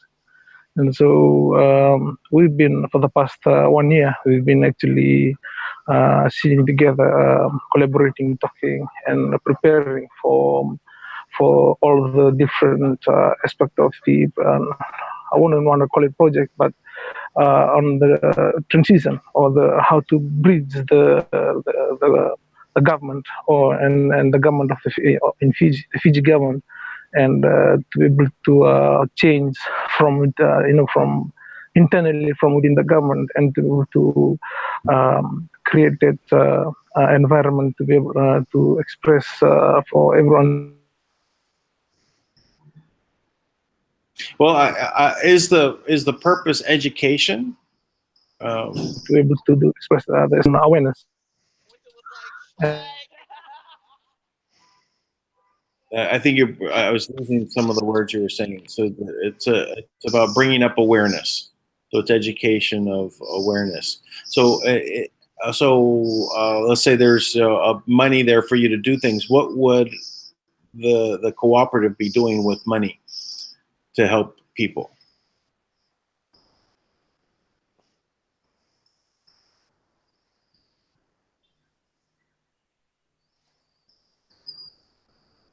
The purpose is not just to educate people, but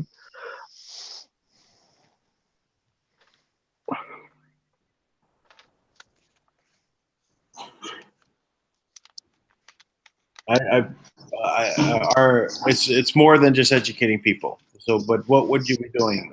What would be helping the Fijians? Is it for farm equipment? I don't know.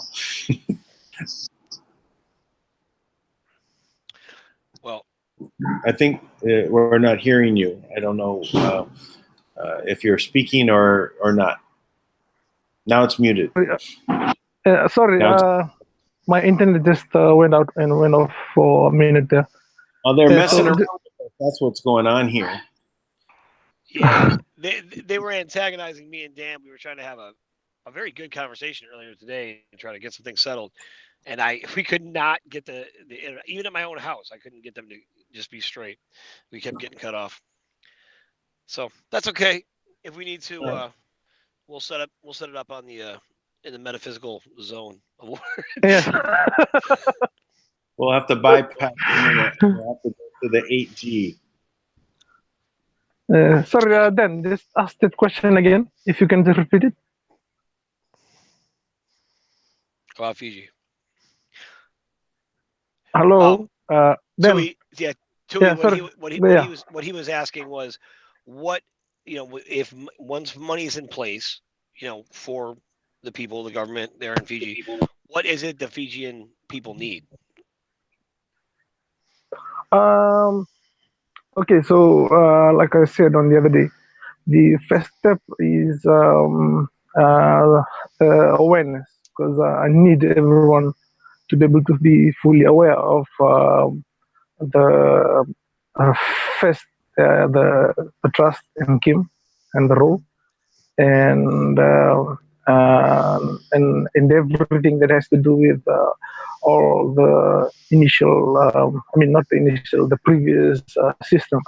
Because in our country, in Fiji, we are dominantly Christian, and there are a lot of we have a lot of different denominations, and they actually strongly, like deeply rooted in the beliefs, and we also have a percentage of our people here that are Muslim, and also Hindus from India, and they have all these different um, um, different religious beliefs and values that has been part of the old system. And so awareness is one of the most important things for us to be able to or deprogram people and to be able to do it in a way that it's not infringing, or it's not in violation to their sovereignty of each individual, but just to let them know that this is what has been really happening, and you have all been been fooled, and you have been thousands of years you've been walking in this way, or even for us 150 years, for the last 150 years. They almost completely wiped out the native tribe in Fiji. Like they when they bring up when they brought when the missionaries came to Fiji, and then they tried to run the country and do like an economic system, and they tried to wipe out the native tribe because they were landowners, and so they couldn't plant sugarcane and what they wanted to plant because people were living on it. So they bring plagues like measles, and it almost destroyed everyone until we just had only about 60,000 people, 60 to 80,000 people left, and then we had to like regenerate the population back to what it is now. And so, like I have grandfathers that have my grandfather have like uh, 14 siblings and 15 siblings, 20 siblings, because of what they tried to do to try and regenerate the native tribe. And I know they've been doing this all over the world, all over the planet, wherever they try and colonize. And so these are all the lessons that we have learned as a native tribe. And to this change, this is the real history that people need to understand in order for them to get the wisdom and then accept it, and then be able to create a new future together. And I know if it comes to them and they fully understand what it means and what kin means to the sovereignty of every individual on the planet, and because they've been pledged to the trust, and now we have a new trustee that that actually can do a reverse that and actually take away the spiritual agreement that was part of that in the previous trust. We they will be truly happy because we have the way to actually come out of those old system. And yeah, so that's our aim. The first thing that we're gonna do is Fiji. We're just Fijians helping Fiji. And so to be able to create that awareness using the traditional protocol, and to be physically, we will physically go around the whole country, the entire country, and we will not just teach them, but recognize their sovereignty, and then remind them of what the true history is. And then, because awareness, when they're fully aware, it's part of their sovereignty as well. So if they are not aware of anything, they are really weak because they wouldn't know what to do. And so when they're fully informed, they'll be able to choose the right. They'll be given the free will to actually choose if they want to stay in the old system or if they want to change. So that's one of the bigger, that's one of the first project that we have as soon as we start. Yeah. So in just a few sentences, but I know there's a lot more in there. So yeah.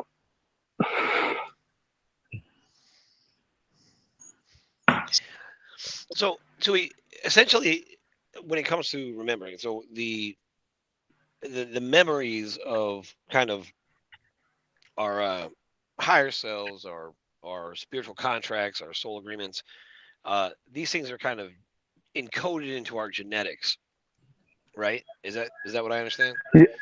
Yes. So so go ahead. You want to ask a question? So I'm curious. So what is the so I know, like, I thought it was a great little piece of information about the papaya the other day. You said that will undo the damage done by fluoride, right? Yes. And I think that's one of the tools they've used to kind of suppress the all of our genetics or our natural DNA. What else? What are the kind of things, just in addition to Fiji? Because obviously, I know you have to take care of Fiji first, but clearly your responsibility extends to the world. What do you recommend for people? Even though I know it's a little bit foreign to you, what do you recommend as a practice for people to kind of come to a natural balance, a more natural balance with who they are and the world is the way it should be? That is it's a good question. Yeah. So just like I mean that can take 2 or 3 shows that if if I will be honored to actually explain that, because that's the main thing, because that is what sovereignty is. To be able to really control and really understand the physical body part of you, and then fully aware that you have a physical body. Because for the past of your life, you never thought that you have a physical body until, I always say, until you're sick. And so this connection, you always think that you are your name or whatever you want, whatever you think, money and all that, and then you never take time to actually think that the body is actually do everything. And so for people to take time and sit and then start to realize and remind themselves that they are not the awareness that they've always been thinking. The physical body is the expression that is here in the physical form. And so they have to learn how to unite each other and understand each other. And this is what Christ means when he died on the cross. Like how you think he was explaining how the tabernacle or the most holy place and the holy place represents the body. So in essence, the subconscious mind, which is the body, which is represented by the holy place, and the conscious mind, which is the most holy place. And Jesus died symbolically. There was something happened to the tabernacle, to the big, to the sanctuary in the temple, and then it actually had there's a separation there, or a what's called big curtain that actually separates it's a veil. Yeah, it's a veil. It's a veil, and so that veil actually was broken into half, and it simply means the unity of your conscious mind and your subconscious mind, which is the body and the awareness within you. And so this is the first step that people all over the world need to understand, because it's going to connect them to the natural intelligence that is within them. And so if they are focusing too much on the outside of the physical expression, and they will forget that the body is the one that's actually giving them and all the senses. I was talking about the 12 senses on the other day, and I want people to figure it out for themselves. I don't want to tell them what your senses are, because you've been using your body for the whole of your life, and if you don't know that you have 12 senses, it's part of what your sovereignty is. And if you can learn that on your own and start to realize, like I was saying today, one of the senses is what I'm using right now, is speaking, and that's one of the senses to be able to communicate. And you can figure out all the rest because you're using them every day. And just because your focus is always outside of you, you don't really have that connection with your body. And then when you have problems with the body, and then you get a shock, and then suddenly you can't do all those things that you're thinking, because the body is it's not working anymore. And then you start to realize, oh, I have a body, I have to go to hospital, I have to, and in this way you lose that sovereignty, because if you fully understand your body, you'll be able to maintain that balance, you'll be able to allow your body to regenerate every day, to be able to, not to overload your body with energy, to be able to balance it, and then to be able to train. I hear you talking about building up gyms, and that's what we're going to actually do here, so that people, even though we're at rest, the body needs to be, and the energy in the body needs to be expressed in a way that the physical expression, if people are coming to at rest, they need to actually train, because that's how the body is designed. And that's why you have day and night. So in the night you rest, in the day you have to work in that way. And so in these new chains, the galactics are actually doing a lot of stuff that is trying to be able to, for the DNA to prepare, not only from inside, outside, but even to the rest of our solar system. And so they are actually, if you look at the sun now, it's not like before. It used to be very active, and people are getting worried because the sun is not active, and they're just they're beings that guide the balance of our planet, not only the planet, the solar system. And our responsibility is the balance of our three-dimensional reality. And the first responsibility is the balance of your own self, of your own body. And so you have people, like even before you need to do projects, you need to really, really try and understand what your body really is and how you can balance your hormones. And this will help, because that's actually what it's going on the planet right now. And if you understand what the nervous system is and how it works, it only understands two variations of how the energy system. You have the parasympathetic, then you have the sympathetic energy system. So for the past 26,000 years, the whole planet has been in a sympathetic energy system of war, flight or fright response that you have in the body. And now that we're beginning to come to a rest, that's why the changes are new to a lot of people, because that's what Kim is actually her role, to return the not just the sovereignty, but to return the whole planet into a state of rest and regenerate. And so people need to understand this, and need to understand that we are all just one being. But now that the environment has changed, we have to, like the creation of the new future, it cannot come from outside. It has to come from within you, because that's the only way the sovereignty can be regained. And so what everyone has to do, have to understand it, how it applies to the body right now. And so, you're having cancers, you're having imbalance of energy, like diabetes, all these other problems that people are going through.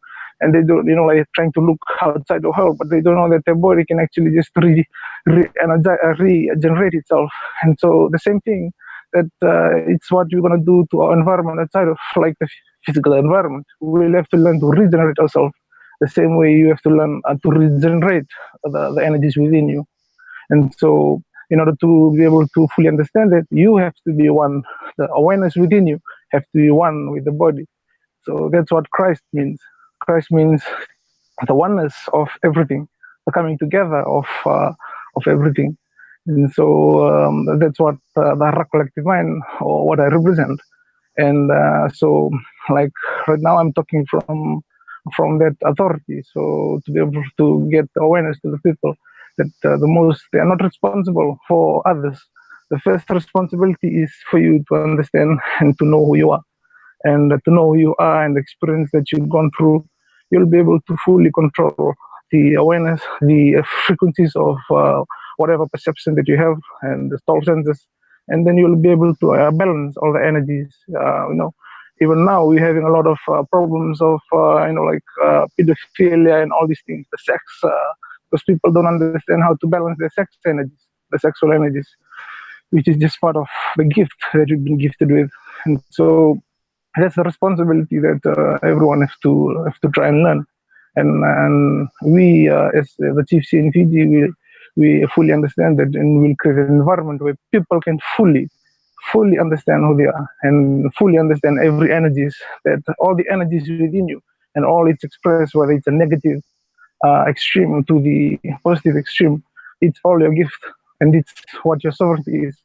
And so if you are able to understand it and control it in a way that you express that love from within you and balance it out to everyone else, and then it will encourage everyone to gain and remember, and remember what sovereignty and what that creative energy within them. So if we can do that, that's like I said, the question that Tank has just asked is a very broad question, because it is the totality of what what you're actually trying to achieve.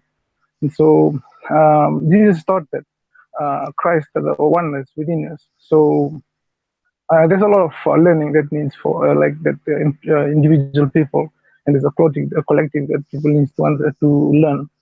And so I'm just here just to just a guide, and that's what Kim also. We are here to actually prepare that environment and try and empower people to be able to learn and do things on themselves. So when people ask me about this about the tall senses, about astrology, I want them to learn that on their own, because all those things is just there in your body, and you'll be able to figure that out in time. You just have to treat it, keep an open mind, and try and learn from the experience that you're having. Good answer. Good answer. Yeah, Tui, I talk to people about this a lot. Is about integrating the wholeness of your being, right? Is actually, instead of trying to pretend that everything's okay, which that's a big movement, right? They're super sensitive to things, right? So they're a big part of this is what the cabal has done very effectively is they have used this this very gentle nature of humankind, right? This whole group of people that have at one point you had your innovators and your healers and your inventors, and they got beat up so bad that, you tend to be, you're sensitive, right? You're sensitive to the touch, so to speak, spiritually. And so a lot of that those groups have kind of built up a defense mechanism where they just don't entertain anything that's negative, and because of that, they kind of they don't see it as a gift, right? They don't see. I was talking about this the other day that pain, for example, pain is telling you something is wrong with your body. It's a gift, right? It's letting you know that you need to address something within yourself, and if we can integrate those parts of our reality, we'll realize that everything. Tui says this a lot.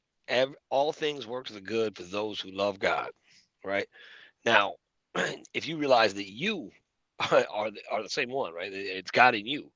Well, you got to start by really uh, demonstrating that love towards yourself, because the first gift that you were given, so to speak, here was that body. So you got to take care of that body and integrate all these other things into your life and into your your person, so that you can be a whole person. So you're not fragile and sensitive to latent issues that are ready to pop up at any moment. So a little earlier, when we were talking about the sovereignty before this particular broadcast, we were talking about taking sovereignty over all of your cells of your body. That means also taking control of all of your energies and everything else, so that you can, act in unison. And that also means if you have addictions or habits that are not for your benefit, you must take control over those. So you can have, your, act as a sovereign. So that's right. That's really true. I want to share about an example. I teach people. I have a martial art club, boxing club. So I teach people how to fight, and I teach people how to learn about themselves and how to learn the senses and how to actually control the different senses, and not just the senses, but the 7 energy centers that is within you, that you use the senses that feeds into your the 7 energy centers, and this actually enables you to value the perception that you've perceived, or what you hear, or what you see. And so to be able to understand that all these are happening within you, you have a great awareness of what you really are, and you learn to appreciate yourself first. And so like Katang was saying, that pain and all these, I teach them, I teach a few people about boxing. So what I do, I actually, because I'm not teaching the awareness that is inside the mind, or that is the thought or the conscious awareness, but I'm teaching the subconscious awareness. So what I do, I expose the subconscious awareness to pain, but I will ask the boxer to ask the body to so that the body can be exposed to this first, because you need an agreement first. Because if I just expose the body to pain, and then it will just come out as fear from the person, and they won't learn anything. And so the body won't understand anything. All will understand is fear. And so I will say, I will let an agreement first. I will tell them, okay, you ask your body that so that the body you can allow yourself to go through this very traumatic experience.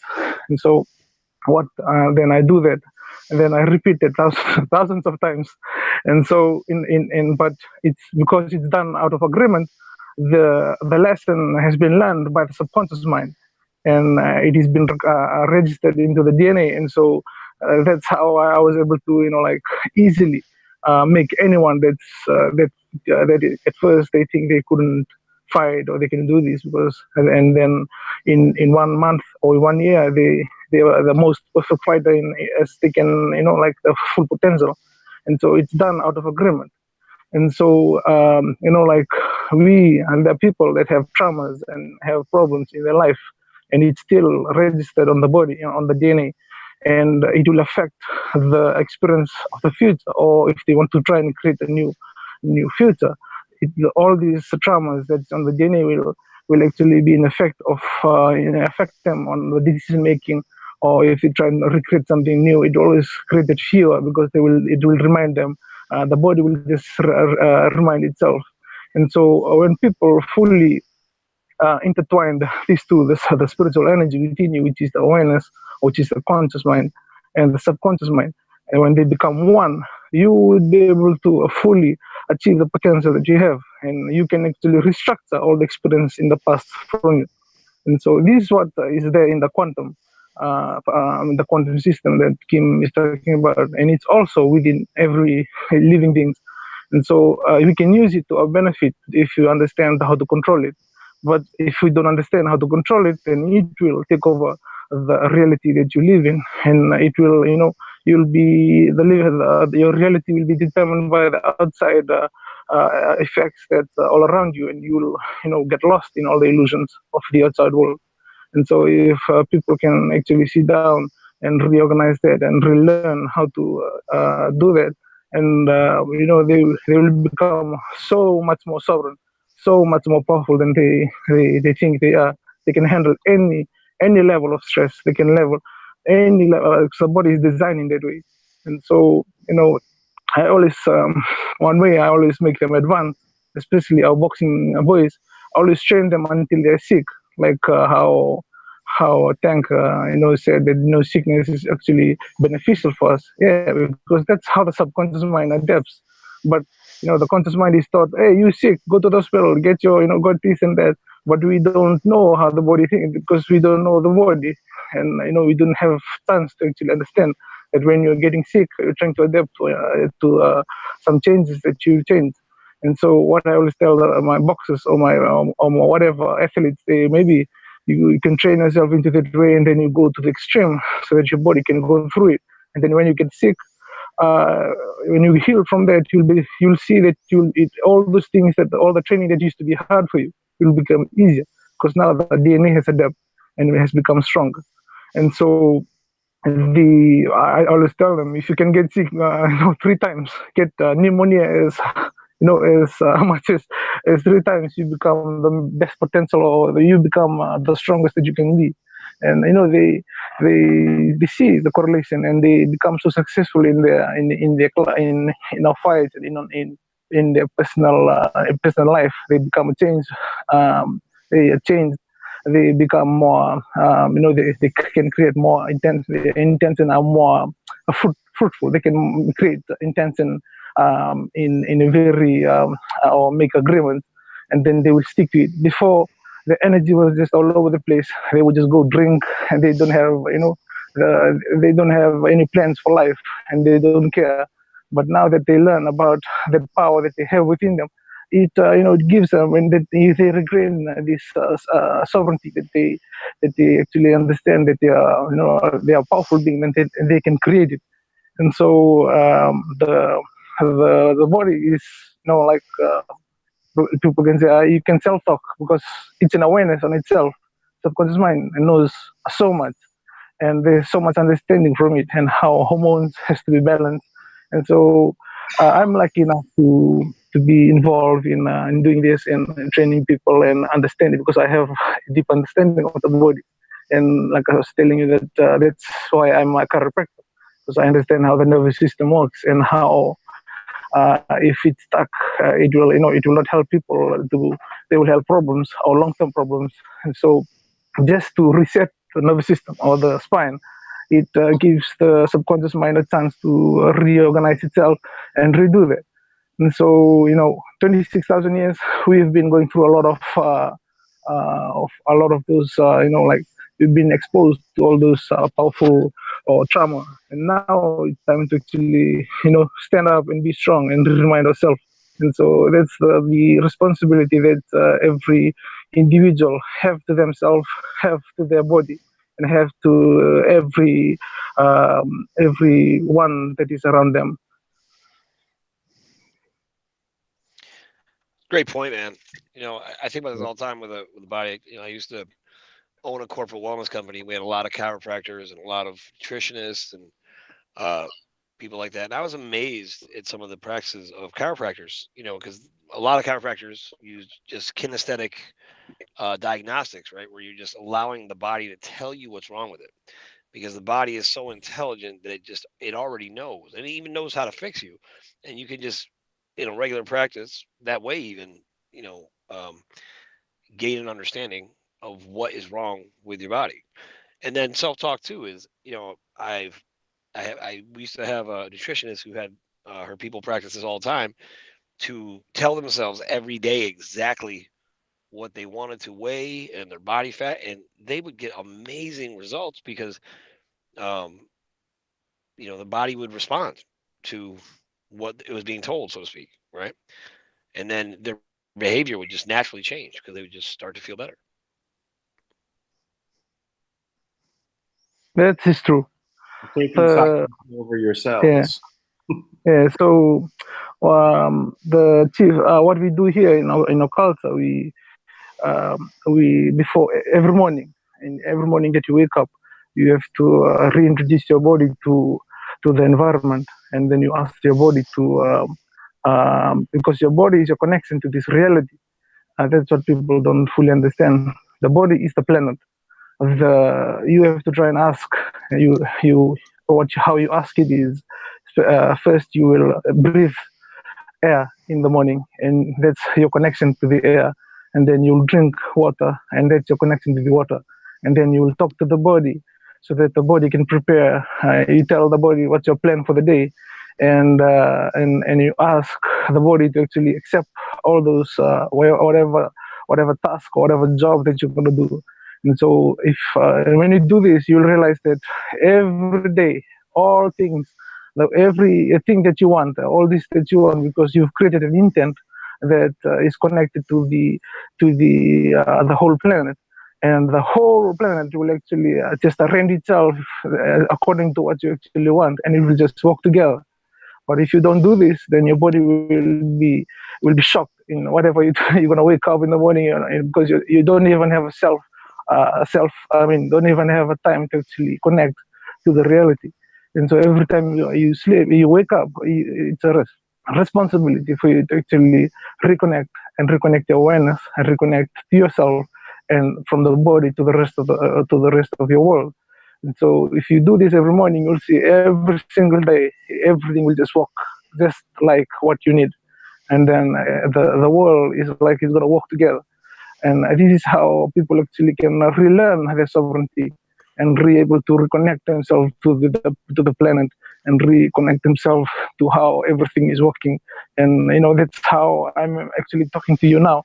People will think it's a coincidence. So no, because that's just I'm just following the flow and of the planet. I'm just like I do that. Okay, I'm gonna I'm gonna do this today. I'm gonna try and contact him today, and whatever my body will take me through, whatever understanding that I have, whatever words that I can speak, I will try and take that and already accept it even before I do it. And so when the time comes, I just know exactly what I'm gonna do. And this is the connection that everyone will have to try and actually re-understand and relearn, and to be able to um, um, keep it in mind, so that they don't forget. And then eventually it will become a lifestyle again. Eventually they will get the connection back to not just the planet, but even to the AI. And so that's how we can actually change the whole planet and change the whole thing to a new place. Well, that's easy. That's all we got to do then. Everybody, get to work. So, Tui, let me ask you a question. What happens when you tell your body that it wants to, this is the plan, and then your body is in rebellion? Okay, so it's a good question, because it can happen. It can happen, and so you decide if you want to follow what your awareness within you wants, or if you want to listen to your body. And the lesson that you're going to learn from it, nobody else will learn it. Only you will learn it, and then you'll get wisdom from it. And so the next time, if you want to go against your body and the consequences comes in, you take it like a man and don't complain. Take the pain. And sorry. That is some doctor. That is some chiropractor advice right there.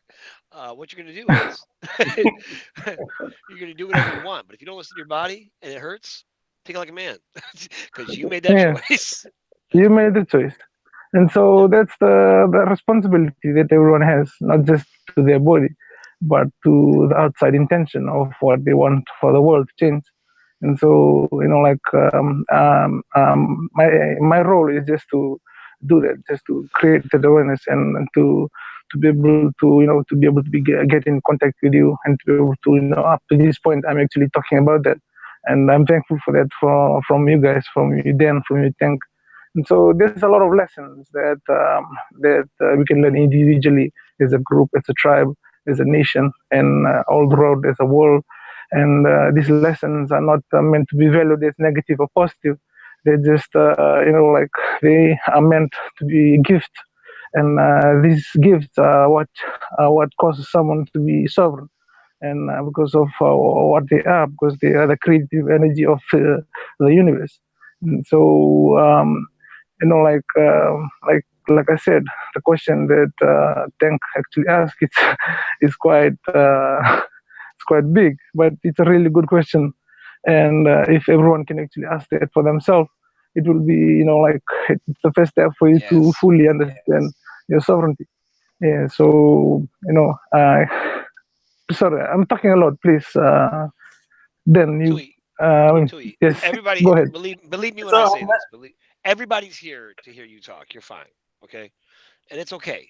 Like you don't Yeah, really. I can only suggest, Tui, that you take a breath once in a while. Yeah, that's the problem. In English, because because I'm speaking English a lot. I can in Fijian, I know when to breathe, but in English, I talk until so it's I'm trying to like after this, after our call, I will try and just talk in English and try and have the rhythm so I can breathe in between. Yeah, and so I'm trying to learn that. You're doing really well. You're doing really well, man. I mean, Thank you. it's obvious. It's obvious. Your energetic communication obviously compensates for anything you lack with your words. So, I mean, your heart is what translates. And to be honest, that's the most important part. Indeed. Our back, the rooster. Yes.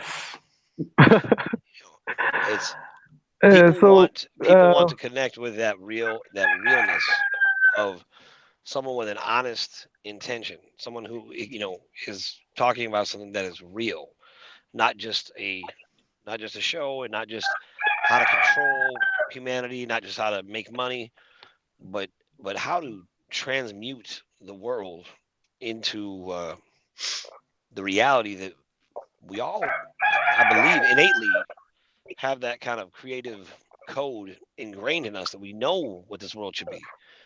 And indeed. that's how we bring it back. Yeah. Yeah, but thank you for that question, because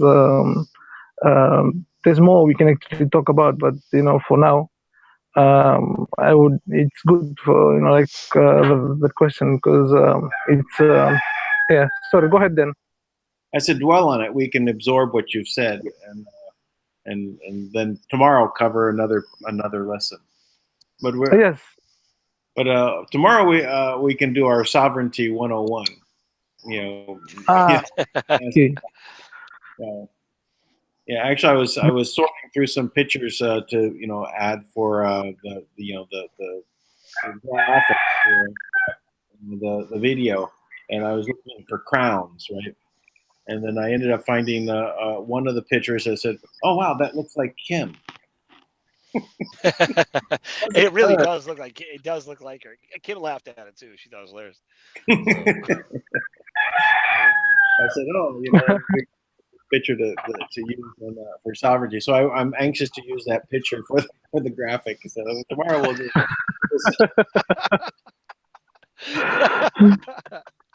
That's funny. Hey, Tui, So yes, go ahead. Go ahead. yeah, I have another question. If so let me ask you this. So I'm sure you've heard of this, in what I would call, I mean, in my words, hopefully this translates, but in my words, I would say that there was a timeline that we were on where the planet would have reconfigured again, basically, and land masses would have moved and shorelines would have moved in. And my understanding is that this, kind of the fulfillment of this prophecy that you're part of and Kim's part of and others, right? The stabilization of this energy, like the way you talked about with Kim, to restore the planet, will essentially stabilize these these masses on the planet, so that these kind of cataclysmic events or reactions from the planet itself, because of our treatment, um, will be avoided. That stuff isn't really going to happen that way.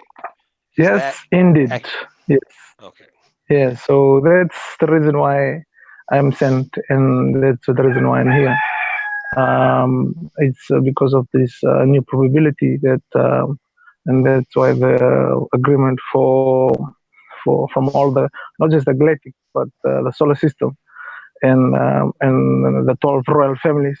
Because if you understand how the 12 gateways into the different timelines from our past and future, they have their own 12 royal families, and they're all connected to us. And the probability that some of what the Draco, you would call the Draco, we call it in our language, Denge. So Denge is equivalent to what, like what we say, the Great White Throne. And because we have, just like royalty, you have respect and you have sovereign. And so we don't name them by their name, and we call them by the title or the place where they at, and the characteristic of um, of who they are. And so that's why we call it the Vatuvula. Vatuvula means the great white throne, because he's a white dragon.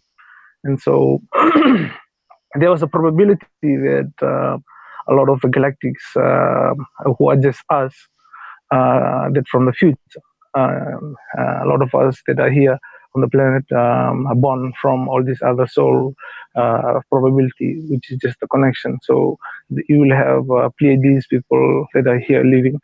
You will have the Kturans that are here. You have all these other probabilities in the future timeline that are here to help the planet to be in a certain frequencies.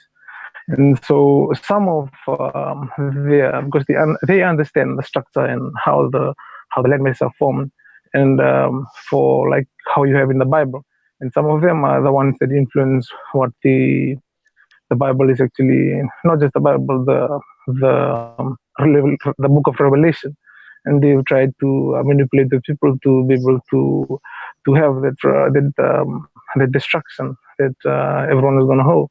And so that's when my collective mind come in and tell them that this is not the we come from a higher authority than these just few future timelines that are ahead of us.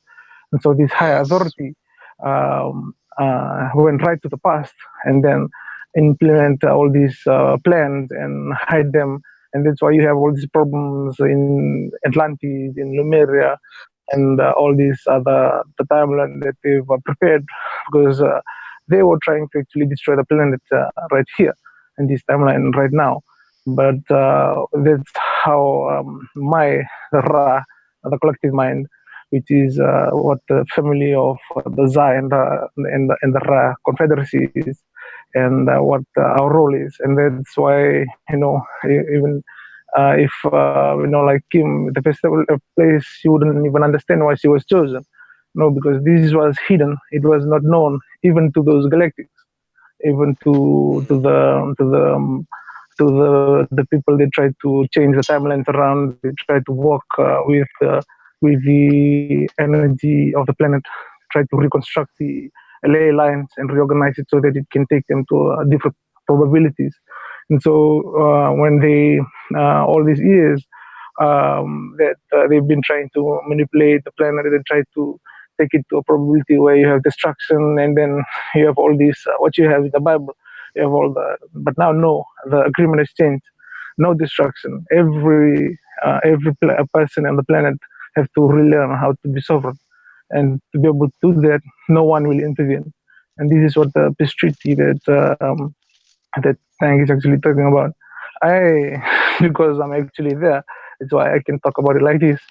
But to me, it will just be something ordinary. But to some people, they don't understand how the structure of how reality really works, and they will they'll be surprised. But like as I said, it's a red pill information, but and it's no longer just like this. Your sovereignty depends on this awareness, on this knowledge.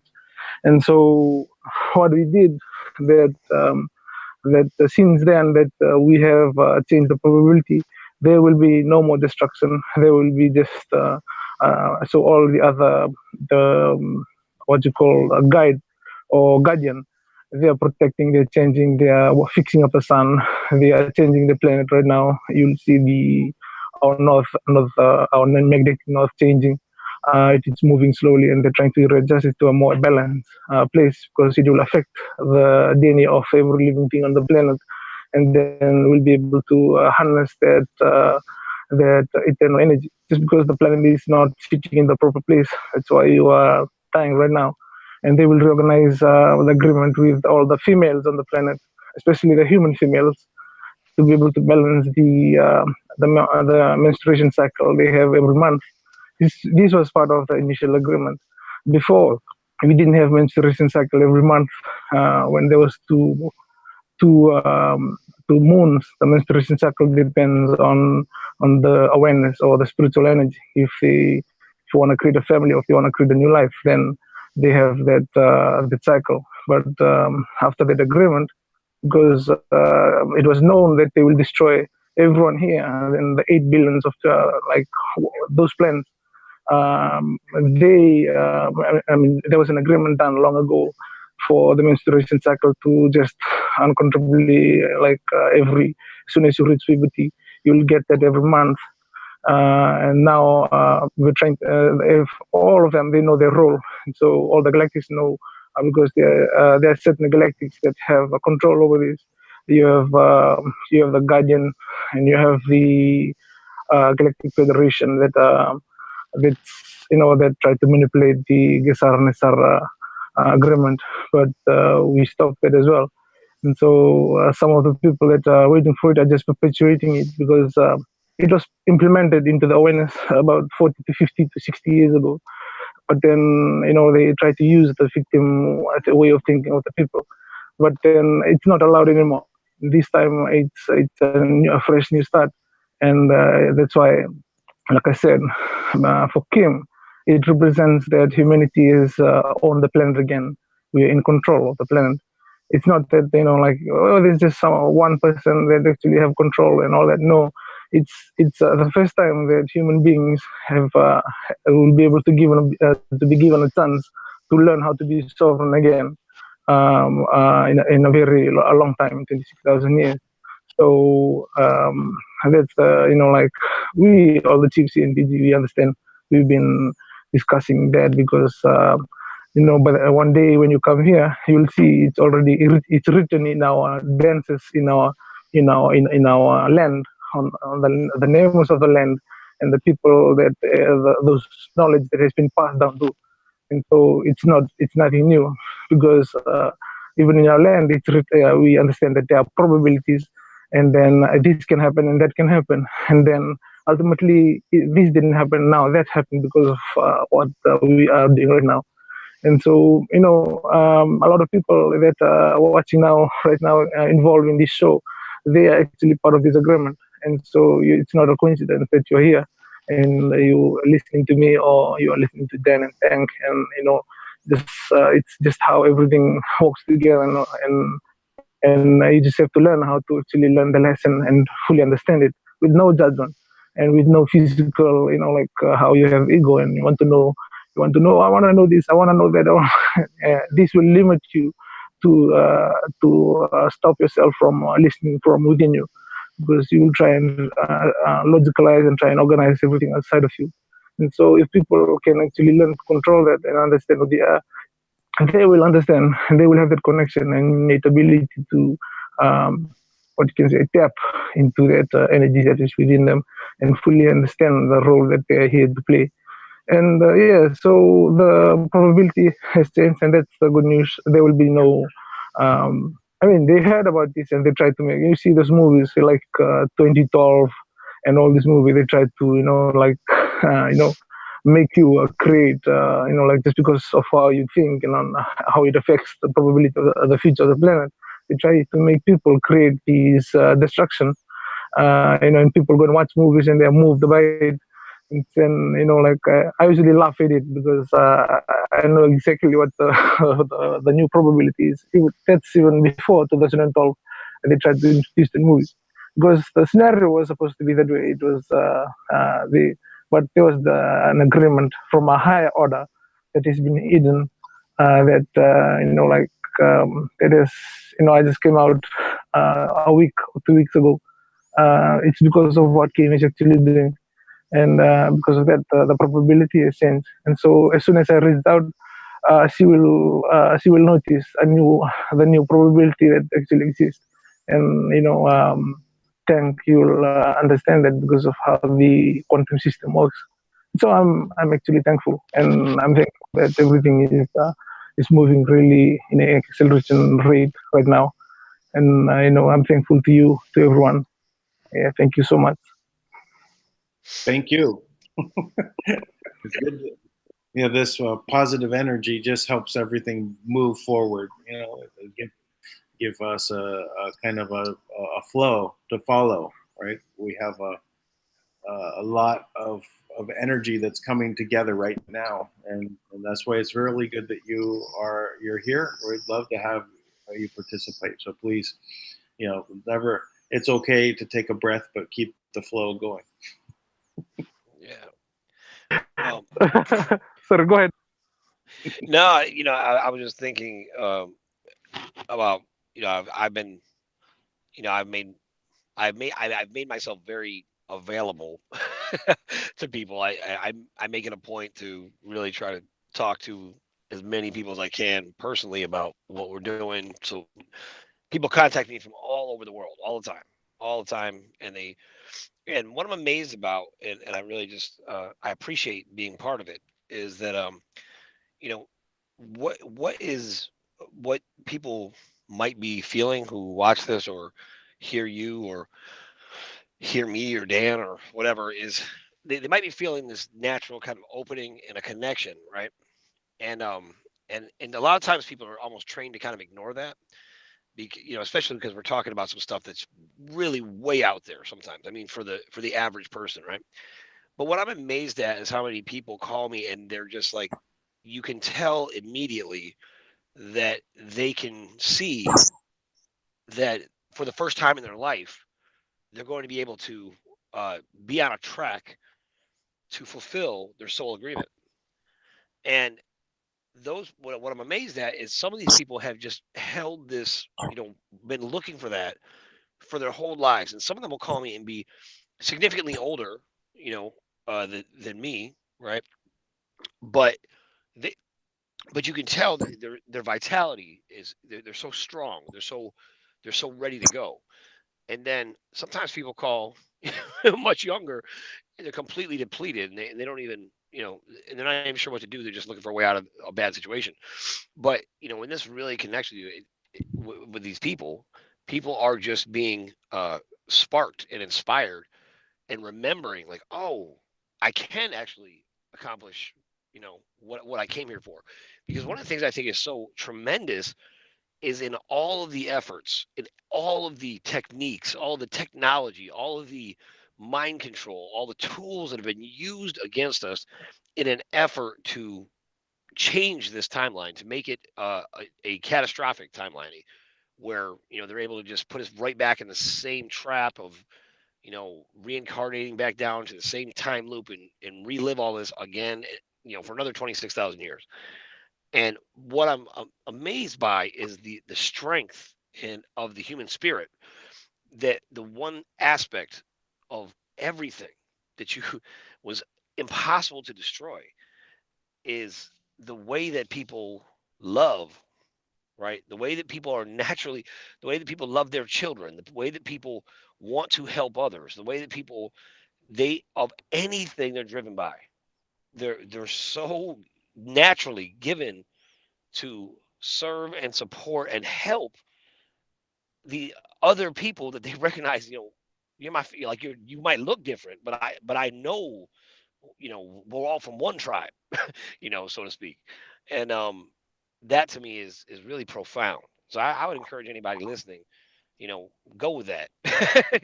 You like, trust yourself. Absolutely, It's okay. You know. absolutely. Yeah, so I'm, actually, I'm always grateful. I'm fully aware of the human spirit, and how the most powerful most powerful thing in the universe, because it's what is that is everything, that is in time, that is in different timelines, that is existing everywhere. And so it's just that I love that moment right now, that we are all still in a pace of learning, and in a process to be able to remember who you are. And yeah, so it's quite interesting. For the past years, especially even for Kim, she's going to be learning a lot of lessons about this new change, and how everything will just come and work together. And so it doesn't need to be forced, or it doesn't need to be how can I say, pushed in a way. Yeah, it will just work on its own, and people, as soon as they are activated, they will know exactly what their role are, and they will just do it, and will just accelerate really fast. And like what we're feeling right now. Today is an announcement by Tank. It's a pretty profound.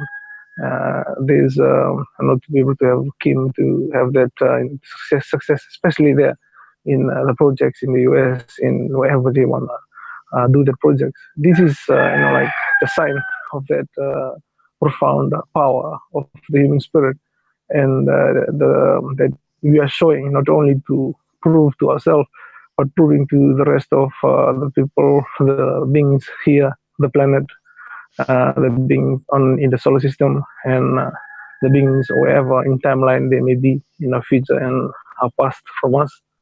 Um, Prove to them that we are sovereign. And this is a shout out to you guys, that it's just like right now it's just a beginning of a big change, a beginning of a future that will be able to affect those other future timelines that they are coming from, and affect it not only there in a way that will make everyone here, but also everyone in the universe strong and be powerful, and be able to remember their connection to the source that is what we all are. And so I'm very, like, I'm always thankful. Every day I'm thankful, and to be here with you, Dan, and to be talking, and to be viewed by people that are listening live, or even in the future time from now. I'm thankful for all you guys and all that you have done, even though you might think that you are doing it on your own, alone, or like there's no one around you. I take this time to thank you, and I thank the spirit that is within you. And please never forget that you are the what God is. So that's the most profound awareness that everyone has to be reminded, or even remember on their own, and be able to never forget it. And that's what it means to be sovereign. Yes, indeed. Dan, I think that's the end of the call. What do you think? I think so. I think we're there. We're 2 hours and 40 minutes in, so it's okay. They got it here. We're doing good. And what's the rooster is very excited now. So, all right. Well, then let's we'll wrap it up. And first, I would like to thank both of you for joining in. It's wonderful. It was good news that we are presented here that Kim was able to break through to the teller level, so the money's there, and it caused a panic in in the world of finance there, and so it's all good. Let's see where we go on the next couple of days, and please go ahead and like this, share it. Please share it.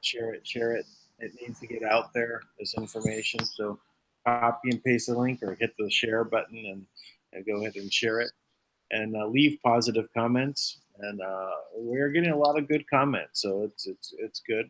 And we will be back tomorrow and do Sovereignty 101. Cool, the gang. Have a great night. Peace out, everybody. I just like to thank everyone. Thank you so much for listening in. Thank you for all the love and all the loving attention. Thank you, people in the live chat room. Thank you so much for your part in this change. And I think the innate essence that is within you and that is within me, that is all and in everything. And I thank you so much for that. And blessings and love to all of you from Fiji. Thank you.